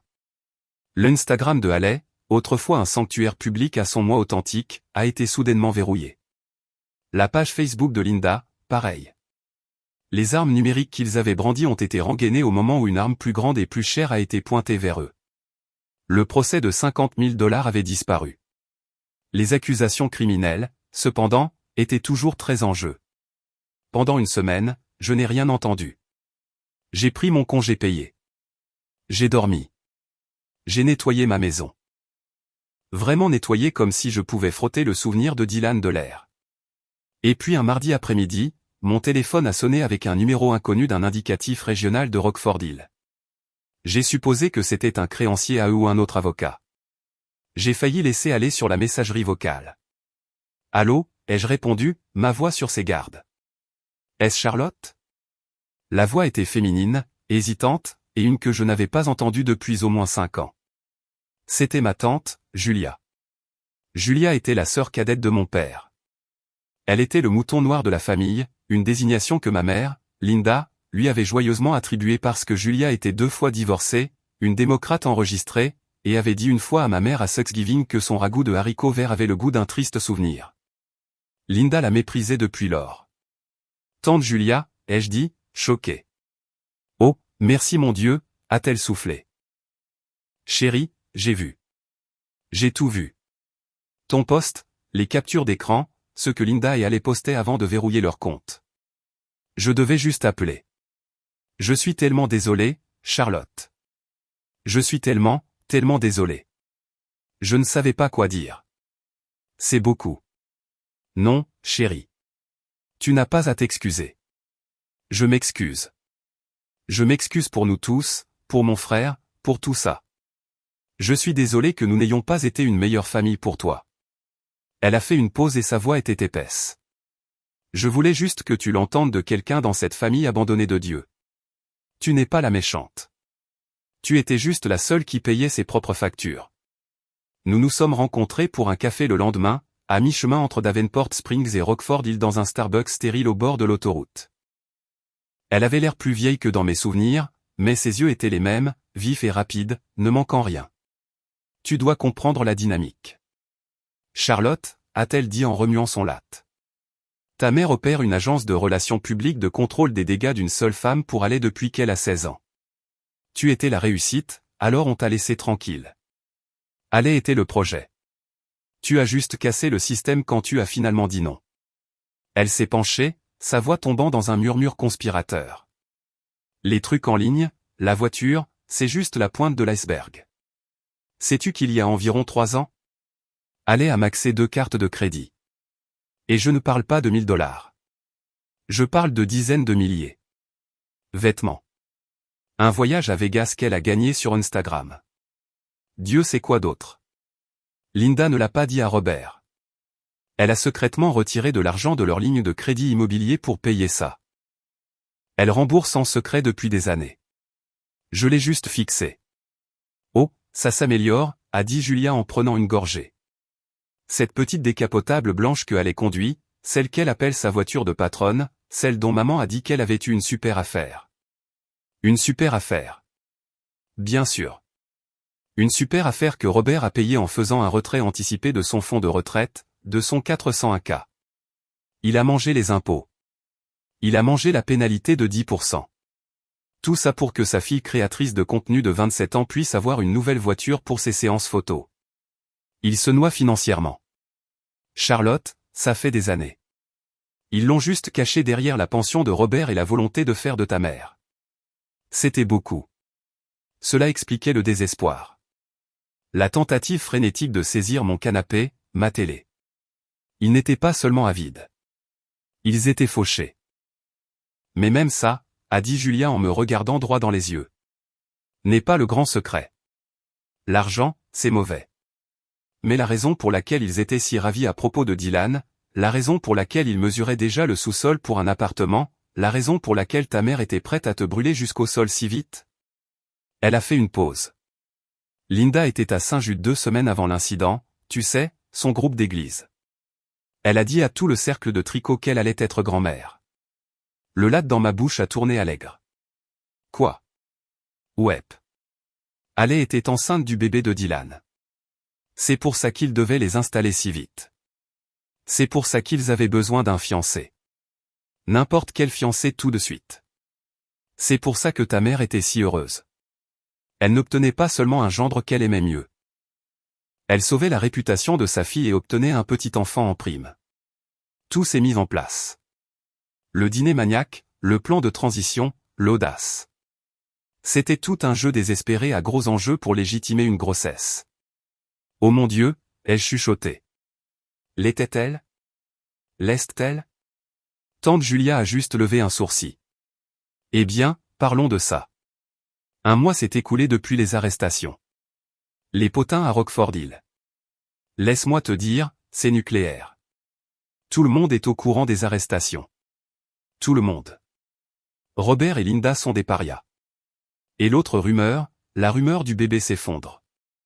Elle m'a dit qu'après un mois, il n'y avait pas de ventre rond, pas de photos d'échographie sur le compte maintenant privé de Haley, pas d'appels excités à la famille, rien.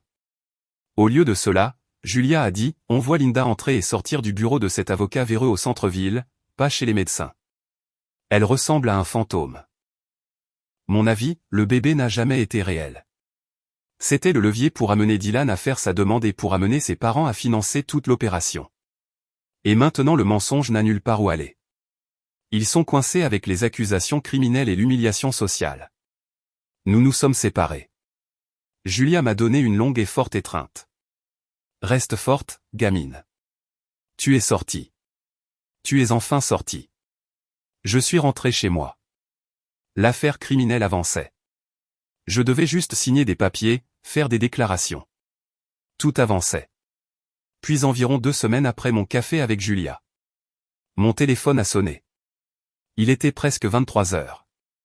L'identifiant de l'appelant était aucun identifiant. J'ai répondu, me préparant pour un autre avocat. Allô. Il y avait un bruit de circulation, un klaxon qui sonnait, et de la monnaie qui tintait. Charlotte. La voix était mince, rauque et désespérée. C'était une voix que je reconnaissais à peine. C'était Dylan. S'il te plaît, ne raccroche pas, a-t-il supplié, sa voix se brisant. S'il te plaît, je suis sur une cabine téléphonique dans une station-service. Je n'avais personne d'autre à appeler. Qu'est-ce que tu veux, Dylan? Elle. Il. Je suis piégé, Charlotte. Ils sont fous. Ils sont tous fous. Ils divaguaient au bord de l'hystérie. Ils ont pris mon téléphone après l'arrestation. Tes parents, ils ont prêté de l'argent à aller pour une nouvelle voiture à leur nom. Ils gardent les clés. Ils ont pris mes cartes bancaires. Ils ont dit que c'est pour les rembourser pour la caution et l'avocat. Je n'ai rien. Charlotte, je suis prisonnier. Ça ressemble à un problème pour ta fiancée, ai-je dit. C'est la pire, a-t-il pleuré. C'était tout un mensonge.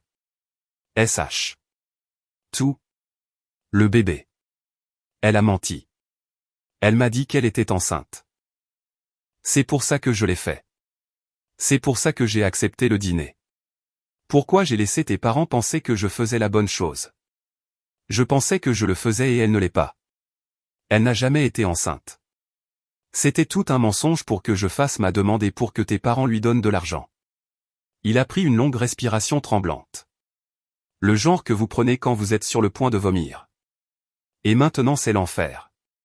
C'est juste ce sous-sol humide. Ta mère est là-haut à pleurer tout le temps d'être ruinée et fauchée. Ton père, Robert, il boit juste de la bière et regarde les nouvelles. Il ne parle pas sauf pour me regarder et dire, à cause de toi. Je fais face à un jury. Et Dieu, elle n'est pas la femme que je pensais qu'elle était. Elle est méchante. Elle est paranoïaque. Elle m'a attrapé le bras hier si fort que ça a laissé une marque juste pour avoir regardé une femme à la télé. Elle vérifie toujours. Vérifie mes poches, vérifie l'ordinateur, essayant de voir si je suis sur Instagram. C'est un cauchemar. Je peins leur garage juste pour gagner ma croûte. L'homme que j'avais rencontré sur un toit, le gars charmant, artistique, spontané, était maintenant un journalier piégé dans un enfer de sous-sol de banlieue de sa propre fabrication. Dylan, ai-je dit, ma voix plate. C'est une mise à jour de projet fascinante, mais je ne suis plus la gestionnaire de celui-ci. Pourquoi m'appelles-tu? Parce que tu es raisonnable, a-t-il supplié, sa voix montant en désespoir. Tu peux arrêter ça, les accusations criminelles pour l'effraction. C'était un malentendu. Appelle juste le procureur. Dis-leur que c'était une affaire de famille. Dis-leur de laisser tomber. Si tu fais ça, ton père ira bien. Et peut-être qu'ils me laisseront partir. Je te rembourserai. Je le jure devant Dieu, Charlotte, chaque centime, le loyer, la voiture, tout. J'ai juste besoin que tu répares ça. J'ai écouté. J'ai entendu la circulation. J'ai entendu ses sanglots pathétiques et brisés. J'ai pensé à la femme que j'avais été, celle qui avait gardé des feuilles de calcul de ses dépenses, celle qui avait payé ses factures et son assurance, celle qui avait toujours été la réparatrice. Et j'ai ri. Ce n'était pas un rire fort. C'était une courte bouffée d'air sec. Non, Dylan, ai-je dit. Et ma voix était enfin complètement la mienne. Tu avais le choix. Tu avais une chambre, une partenaire qui te soutenait, et une maison. Tu as choisi un mensonge, un pied de biche et leur sous-sol. Tu as fait ton lit. Tu peux te coucher dedans. Charlotte, s'il te plaît. Cette fois, ai-je dit, il n'y a pas de contrat de sauvetage. J'ai raccroché le téléphone. J'ai regardé le aucun identifiant dans ma liste d'appels récents et pour la première fois, je me suis sentie puissante. J'ai bloqué le numéro. Je pensais avoir touché le fond. Je pensais qu'une voiture volée, une fausse grossesse et une tentative d'effraction par toute ma famille étaient le plancher absolu. J'avais tort. Le plancher était beaucoup, beaucoup plus bas. L'affaire criminelle pour l'effraction avançait. Le bureau du procureur avait pris contact. Des accusations étaient déposées. J'essayais juste de traverser mon congé payé, essayant de rétablir une base pour la normale. Je triais une semaine de courriers que j'avais laissés s'empiler sur la table à manger, publicités indésirables, un catalogue, une facture de service public quand je l'ai vu. C'était une enveloppe fine et bon marché, pas de logo d'entreprise, juste une adresse de retour à Sioux Falls, Dakota du Sud. La fenêtre de l'enveloppe montrait mon nom et mon adresse, mais le nom de l'expéditeur était celui que je ne reconnaissais pas, Practicard Service. Je l'ai ouverte. L'entête était agressif, rouge vif. Avis final. Votre compte est maintenant en retard de 90 jours. Le défaut de paiement du solde impayé de 5 412 $ entraînera l'envoi de votre compte au recouvrement et peut avoir un impact grave sur votre crédit. Je l'ai juste fixé. 5 000 $. Je n'avais pas de carte Practi. J'avais 2 cartes de crédit, une pour usage personnel, une pour les dépenses professionnelles, toutes deux payées intégralement chaque mois. Cela devait être une erreur, une sorte d'arnaque. Mais ils avaient mon nom, mon adresse. J'ai cherché l'entreprise sur Google. Ils étaient un émetteur de cartes de crédit à risque réel, bien que légèrement prédateur. J'ai trouvé le numéro du service client sur la lettre et j'ai composé. Mon estomac dans un œuf froid. Practicard Service. C'est Amica. Bonjour, ai-je dit, essayant de garder ma voix calme. J'ai reçu un avis final pour un compte, mais je n'ai pas de compte avec votre entreprise. Je crois que c'est une erreur. Je m'appelle Charlotte Phillips. Je l'ai entendu taper. D'accord, mademoiselle Phillips, je vois un compte se terminant par 6228. Pouvez-vous confirmer votre numéro de sécurité sociale? Je ne vais pas vous donner mon numéro de sécu, ai-je dit, mes alarmes internes retentissant. Je pense que ce compte est frauduleux. D'accord, je comprends. Voyons voir. Pouvez-vous confirmer l'adresse de facturation dans le dossier? C'est 1422 Maple Arbor Drive. Une pause. Plus de frappe. Non, madame. Ce n'est pas ce que je vois. L'adresse de facturation principale pour ce compte est 214 Rockford Hill Road.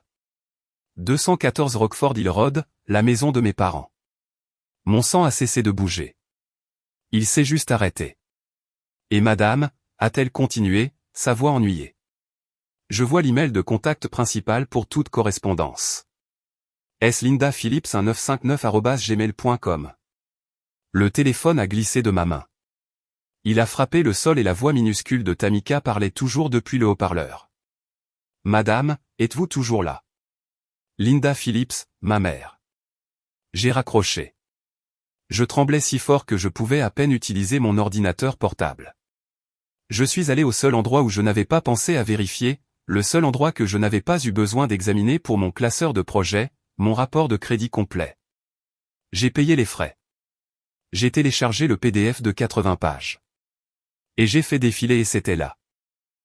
Compte Practicard Service ouvert il y a 2 ans. Le solde était de 5 412 $. La limite de crédit était de 5 000.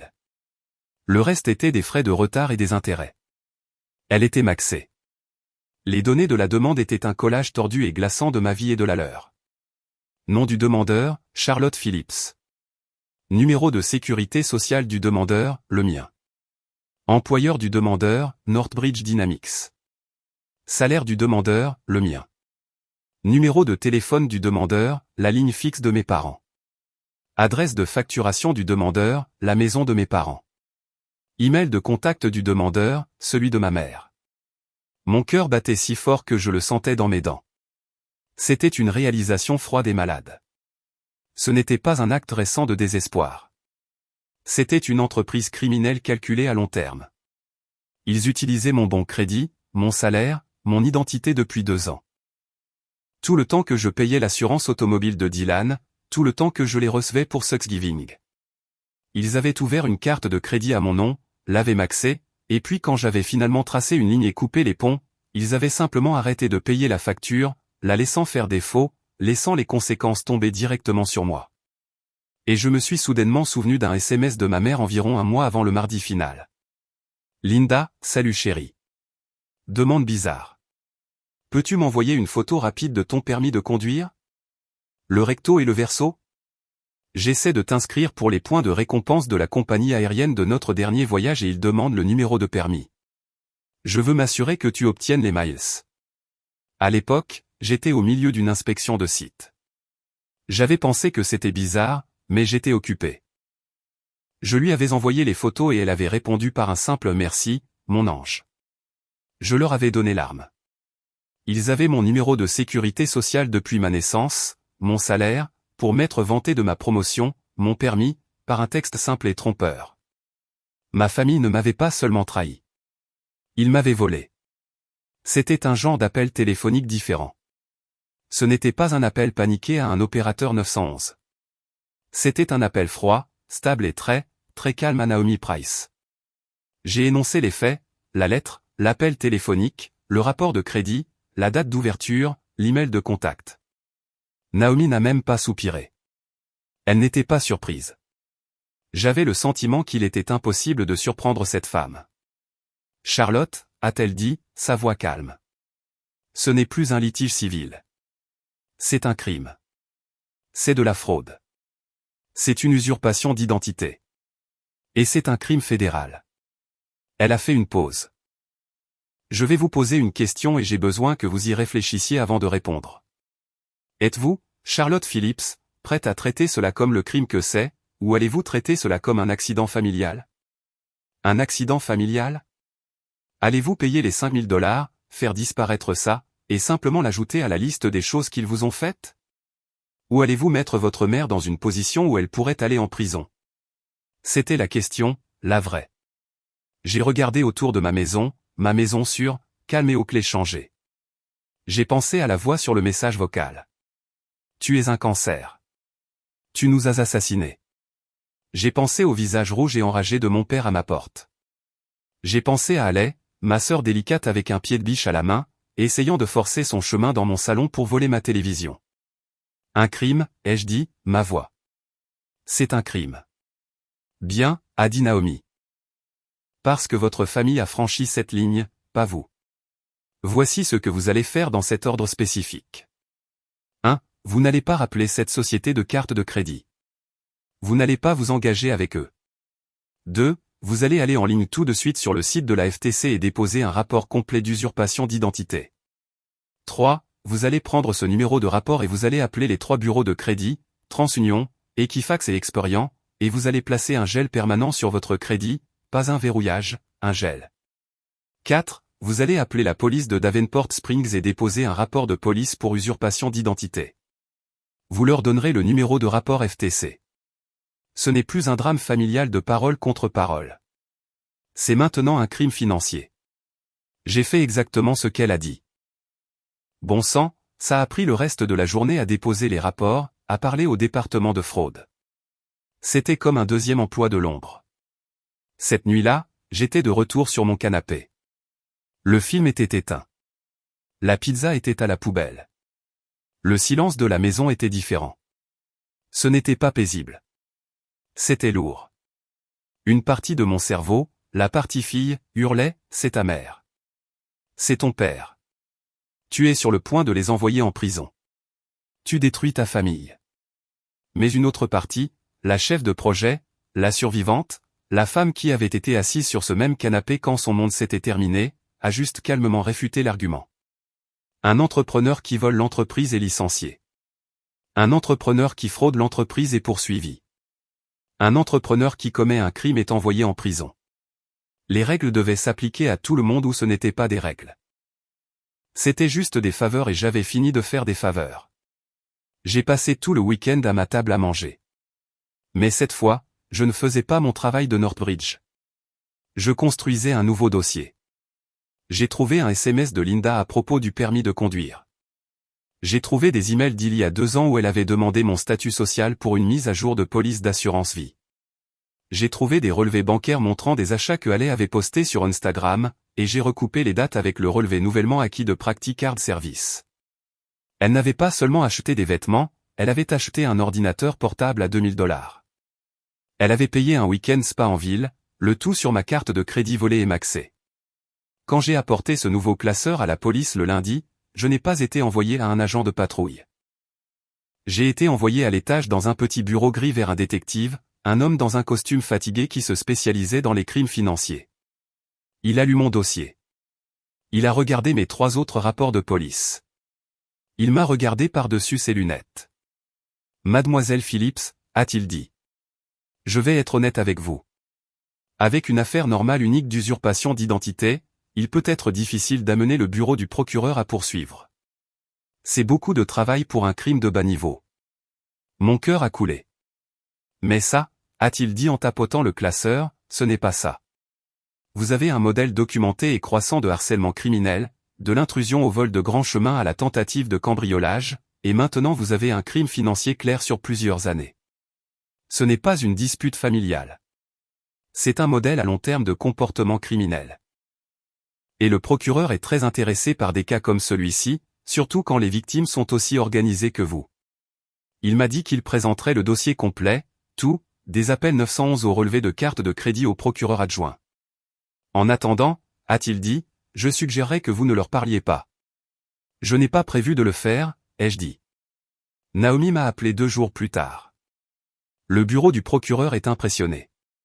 Ils sont prêts à bouger, mais l'ADA veut offrir une dernière porte de sortie avant de procéder à un acte d'accusation criminelle complet sur tous les chefs, y compris les fractions et l'usurpation d'identité. Une porte de sortie? Une réunion de règlement, mais pas pour de l'argent, pour leur liberté. Il m'a autorisé à l'organiser, une dernière opportunité de résoudre cette affaire civilement avant qu'ils ne poursuivent une condamnation criminelle. Ils ont été invités. Leur avocat, qui soit dit en passant est un autre, plus cher, a accepté. Alors, qu'est-ce que c'est, ai-je demandé, mon estomac se retournant. Une autre négociation? Non, a dit Naomi, et sa voix était froide. Ce n'est pas une négociation. C'est une exécution publique. C'est là que vous et le bureau du procureur leur montrer la ruine complète et totale que nous avons construite pour eux et ils ont le choix. Elle m'a dit la date, mercredi prochain au bureau du procureur du comté. Je savais que c'était ça. C'était la fin du projet. C'était la signature finale. Je devais juste entrer une dernière fois et faire face aux entrepreneurs qui avaient essayé de brûler toute ma vie. La salle de conférence du bureau du procureur du comté était agressivement fade. C'était une petite boîte sans fenêtre, sentant légèrement le café rassis et le nettoyant pour tapis industriel. Le seul son était le bourdonnement haut et constant des lumières fluorescentes et le ronronnement cliquetant de la bouche d'aération. Nous étions assis à une longue table en bois stratifié bon marché. D'un côté, moi dans mon meilleur costume de travail avec Naomi Price à côté de moi. Devant moi se trouvait mon classeur de projet final. Celui du détective des crimes financiers étiqueté en 5 couleurs différentes. De l'autre côté de la table se trouvait ma famille, ou ce qu'il en restait. Ils avaient l'air terribles. Ils avaient l'air de n'avoir pas dormi depuis des semaines. Mon père, Robert, avait perdu du poids. Son visage était gris et creusé, et il fixait fixement le grain de la table stratifiée, ses mains tremblant sur ses genoux. Ma mère, Linda, vibrait, ses yeux rouges, dardant de la porte à l'homme en bout de table. Ale était un fantôme de son moi Instagram. Ses cheveux étaient plats, son visage pâle et bouffi. Elle portait un vieux sweatshirt taché et me lançait un regard noir avec une haine enfantine brute. En bout de table était assis le procureur adjoint, un homme vif et fatigué nommé Ada Moral. Moral a ouvert un dossier. Il n'a pas fait de bavardage. Nous sommes ici, a-t-il commencé, sa voix plate. Parce que mademoiselle Charlotte Phillips est la victime de plusieurs, et je dis bien plusieurs, crimes allégués. Nous avons les rapports de l'incident d'intrusion. Nous avons les rapports et les images de la tentative d'effraction dans la nuit du 23 octobre. Et nous avons un nouveau dossier franchement plus sérieux pour usurpation d'identité criminelle et grand larcin. Il a regardé directement ma mère. Nous avons une plainte officielle concernant une carte de crédit Practi ouverte il y a 2 ans utilisant le numéro de sécurité sociale de mademoiselle Charlotte Phillips, ses informations d'emploi et son salaire, mais avec l'adresse de facturation et l'email de contact de Linda et Robert Phillips. Nous avons le journal IP montrant que la demande en ligne pour cette carte a été soumise depuis le Wi-Fi au 214 Rockford Hill Road. Nous avons des relevés montrant que cette carte a été maxée pour un total de plus de $5 400. Et, a-t-il ajouté, nous avons des images de caméras de sécurité du Davenport Mall horodaté montrant mademoiselle Haley Phillips utilisant cette carte pour acheter un ordinateur portable au magasin Apple. Haley a fait un petit bruit d'étouffement. Linda a éclaté. Ce n'était pas un sanglot. C'était une éruption de déni. Nous empruntions juste. C'était une erreur. La banque a dû mélanger les noms. C'est tout. C'est le système. C'est si confus. Nous allions rembourser. Haley, pendant ce temps, marmonnait dans sa barbe. Oh mon Dieu, c'est juste une carte de crédit. Tout le monde dans les familles fait ça. Ce n'est pas grand-chose. Robert a juste rétréci, ses mains tremblant maintenant visiblement sur le dessus de la table. Naomi n'a rien dit. Elle a laissé le déni pendre dans l'air stérile pendant 10 secondes entières. Puis avec un chute silencieux, elle a glissé un seul document agrafé sur la table. Ceci, a dit Naomi, sa voix coupant à travers les gémissements de ma mère, est un accord civil complet. C'est votre seule et dernière porte de sortie. Vous allez le lire. Vous allez le signer. Il stipule que vous, Linda et Haley Phillips, admettez l'ouverture et l'utilisation frauduleuse de la carte de crédit. Il stipule que vous rembourserez le montant total plus les intérêts et pénalités dans les 30 jours. Et il stipule que vous consentirez tous, Robert, Linda et Haley, à une ordonnance de non-contact permanente à vie avec mademoiselle Charlotte Phillips. Pas d'appel, pas de SMS, pas de mail, pas de contact par tiers, pas de venir à moins de 150 mètres de son domicile ou de son lieu de travail. En échange de vos signatures, mademoiselle Phillips informera l'ADA qu'elle est satisfaite de cette résolution civile et il pourrait, pas va mais il pourrait, décider d'abandonner les poursuites pénales. Tu veux que je signe que je suis une criminelle, a chuchoté Linda horrifiée. Et pas de contact. C'est ma fille. Elle était votre fille, a dit Naomi, sa voix comme de la glace. Elle est maintenant votre victime et le témoin plaignant dans une enquête criminelle. Signé. Ma mère a regardé mon père. Robert, dis quelque chose. Arrête ça. Mon père ne levait pas les yeux. En fait, a dit Ada Moral, vérifiant sa montre. Je pense qu'il manque une partie à cette négociation. J'ai fait citer une personne de plus comme témoin potentiel pour l'État. Il a fait signe à l'officier à la porte. La porte s'est ouverte. Dylan Brooks est entré.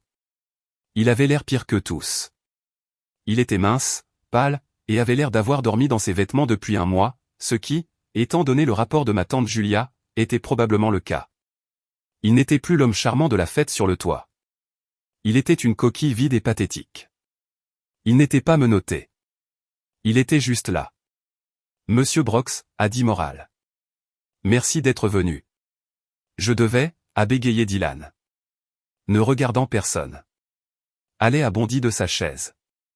Qu'est-ce qu'il fait ici? Sortez-le. Asseyez-vous, mademoiselle Phillips, a ordonné Moral. Monsieur Brooks a eu la gentillesse de fournir à l'État des preuves corroborantes. Il était, après tout, parti à la conspiration pour frauder mademoiselle Phillips. Dylan a tâtonné avec un dossier. Il a sorti une pile de papier imprimé. Je voulais juste être honnête, a-t-il dit, sa voix à peine un murmure. Je suis désolé, Charlotte. Je ne savais pas à quel point ça allait loin. Il a tendu les papiers à Moral. Ceci, a dit Moral, semble être des échanges de SMS entre Monsieur Brox et Linda Phillips d'il y a environ 6 mois. La tête de ma mère s'est relevée brusquement. Moral a lu la page. Linda, garde juste Charlotte occupée au bureau pendant encore quelques semaines. Elle a besoin de se concentrer sur son projet. Ça donne à elle le temps de vraiment construire cette connexion avec toi. Tu es tellement mieux pour elle. Et mon préféré personnel d'une semaine plus tard, a continué Moral. Dylan, je suis juste inquiet pour l'argent. Je ne suis pas dans une bonne situation. Et Linda répond, ne t'inquiète pas de l'argent avec ta jolie tête. Nous nous occuperons de tout. J'ai le crédit de Charlotte. Elle ne remarque même jamais. On va t'installer. La pièce était complètement, totalement silencieuse. Le bourdonnement de la climatisation était un rugissement. Puis tout à coup, le chaos. Toi, a hurlé ma mère, pointant un doigt tremblant vers Dylan.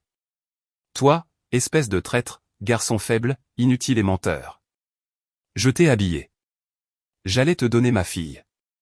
Tu es un lâche, Dylan a crié à lait, se jetant à travers sa chaise avant que son nouvel avocat coûteux ne pose une main sur son bras.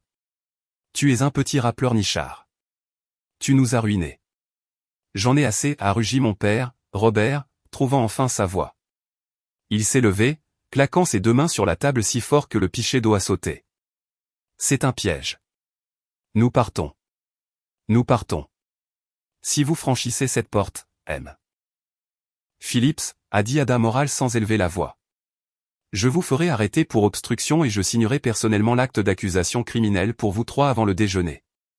Asseyez-vous. Mon père est resté là tremblant, les mains à plat sur la table et puis lentement il s'est dégonflé. Il s'est rassis. Il a mis son visage dans ses mains. Naomi, ai-je noté, était juste assise là à regarder toute cette implosion familiale avec l'intérêt doux et impartial d'un ornithologue. Elle a laissé le silence s'étirer à nouveau. Et puis mon père m'a regardé. Il a baissé les mains. Il a regardé au-delà de Naomi, au-delà de l'ADA, et pour la première fois depuis qu'il avait été sur ma pelouse, il m'a regardé, sa fille, dans les yeux. Sa voix était rauque. C'était un son suppliant, brisé et terrible. Charlotte, je n'ai rien dit. Char, s'il te plaît. Chérie, c'est un gâchis. Nous savons. Nous sommes ta mère. Elle ne pensait pas. C'est juste sa famille. Il pleurait. Des larmes coulaient sur ses joues grises et creusées. Tu te souviens quand je t'emmenais au passage supérieur pour regarder les gros camions? Tu te souviens de ça? Tu te souviens de Noël? Tous. Tous les bons moments. Nous ne sommes pas. Nous ne sommes pas ces monstres. Nous sommes ta. Nous sommes ta famille. S'il te plaît, chérie, ne fais pas ça. Ne nous fais pas ça. À moi. Dis-leur juste. Dis-leur juste d'arrêter. Rentrons juste à la maison. On peut arranger ça. Laisse-nous juste. Laisse-nous juste rentrer à la maison. Il me suppliait. Il invoquait Noël. Il utilisait mon enfance comme un bouclier contre mon âge adulte. Je l'ai regardé. J'ai regardé ma mère, qui fixait maintenant juste Dylan avec un regard de pure haine meurtrière. J'ai regardé Haley, qui pleurait silencieusement, son visage un masque d'apitoiement sur soi, et j'ai senti la dernière pièce finale de mon ancienne vie se détacher. Le projet était terminé. J'ai pris une profonde inspiration. Ma voix, quand elle est sortie, n'était pas forte. Elle n'était pas en colère. Elle était juste claire. Aussi claire que ma feuille de calcul. Dylan m'a trahi, ai-je dit, ma voix coupant à travers la pièce. Allez la aider. Toi, maman, et toi, papa. Vous l'avez célébré. Vous l'avez planifié. Vous avez essayé d'en profiter. Vous êtes venu chez moi avec un pied de biche pour voler ma propriété. Vous m'avez poursuivi pour 50 000 $. Vous avez simulé une grossesse. Et toi, maman, tu as commis un crime pendant 2 ans. Tu as utilisé mon nom et mon crédit pour financer tes mensonges. J'ai regardé mon père. Si un entrepreneur chez Northbridge faisait ça à mon projet, ai-je demandé. S'il volait, s'il commettait une fraude, s'il mentait, et s'ils essayaient de me blâmer pour ça, me dirais-tu de laisser tomber, papa? Me dirais-tu de rentrer à la maison? Il m'a juste fixé. Il n'avait pas de réponse. Je me suis tourné vers Naomi. Nous procédons aux poursuites. Ada Moral a hoché la tête une fois. Il a ramassé l'accord non signé sur la table et l'a déchiré en deux. Cette réunion est terminée, a-t-il dit. L'offre civile est révoquée. L'affaire sera transférée au rôle criminel. Vos avocats entendront parler de mon bureau concernant la mise en accusation. Une ordonnance de protection permanente sera émise par le tribunal. N'approchez pas mademoiselle Phillips. C'était comme si une bombe avait explosé. Ma mère a laissé échapper un son que je n'avais jamais entendu un humain faire. Un gémissement qui était en partie un cri, en partie un halètement. Tu nous as tués. Tu tues ton père. Tu n'es pas mon enfant. Tu es une meurtrière. Tu le regretteras. Allait à hurler, son visage devenant laid. Je le dirai à tout le monde. Je dirai à tout le monde sur Internet ce que tu as fait. Je crois, a dit Naomi en se levant, que tous vos réseaux sociaux sont déjà en preuve. Mademoiselle Phillips, postez donc. Ça s'appelle la découverte. Mon père est resté assis là, affalé dans sa chaise, un vieil homme brisé. Dylan était déjà escorté par une porte latérale, un témoin pleurnichard et en pleurs. Je me suis levé. J'ai ramassé mon classeur. Je ne les ai plus regardés. Je n'en avais pas besoin. Je suis sorti de la salle de conférence. J'ai descendu le couloir, passé la sécurité du bâtiment, et franchi les portes d'entrée. Je suis sorti dans l'air froid et lumineux de l'après-midi, l'air d'un mercredi normal. J'ai marché jusqu'à un banc voisin, je me suis assise et j'ai sorti mon téléphone. J'ai éjecté la carte SIM, le numéro qu'ils avaient tous, le numéro qui explosait depuis des semaines. Je l'ai cassé en deux. J'ai pris une nouvelle carte SIM fraîche, encore dans son plastique, de mon sac, et je l'ai mise dans mon téléphone. Je l'ai allumée. Un nouveau numéro, une nouvelle ligne propre. J'ai levé les yeux. Une volée d'oiseaux s'est envolée du toit du palais de justice. Effrayés par une voiture et ont tournoyé dans le ciel. Libre, j'ai réalisé à ce moment-là que ma vengeance n'avait jamais consisté à les regarder se faire emmener menotter. Ce n'était pas à propos du procès. C'était à propos de ça. C'était à propos du silence. C'était à propos du fait que mon téléphone ne sonnerait plus jamais avec leur chaos. Le projet était enfin complètement clos. La plus grande vengeance n'était pas ce que je leur faisais. C'était ce que je faisais enfin pour moi. Fermer la porte, la verrouiller et m'éloigner. Merci beaucoup d'avoir écouté mon histoire. Je suis vraiment curieuse de savoir d'où vous écoutez tous. Alors, s'il vous plaît, laissez un commentaire ci-dessous. Discutons et partageons nos pensées.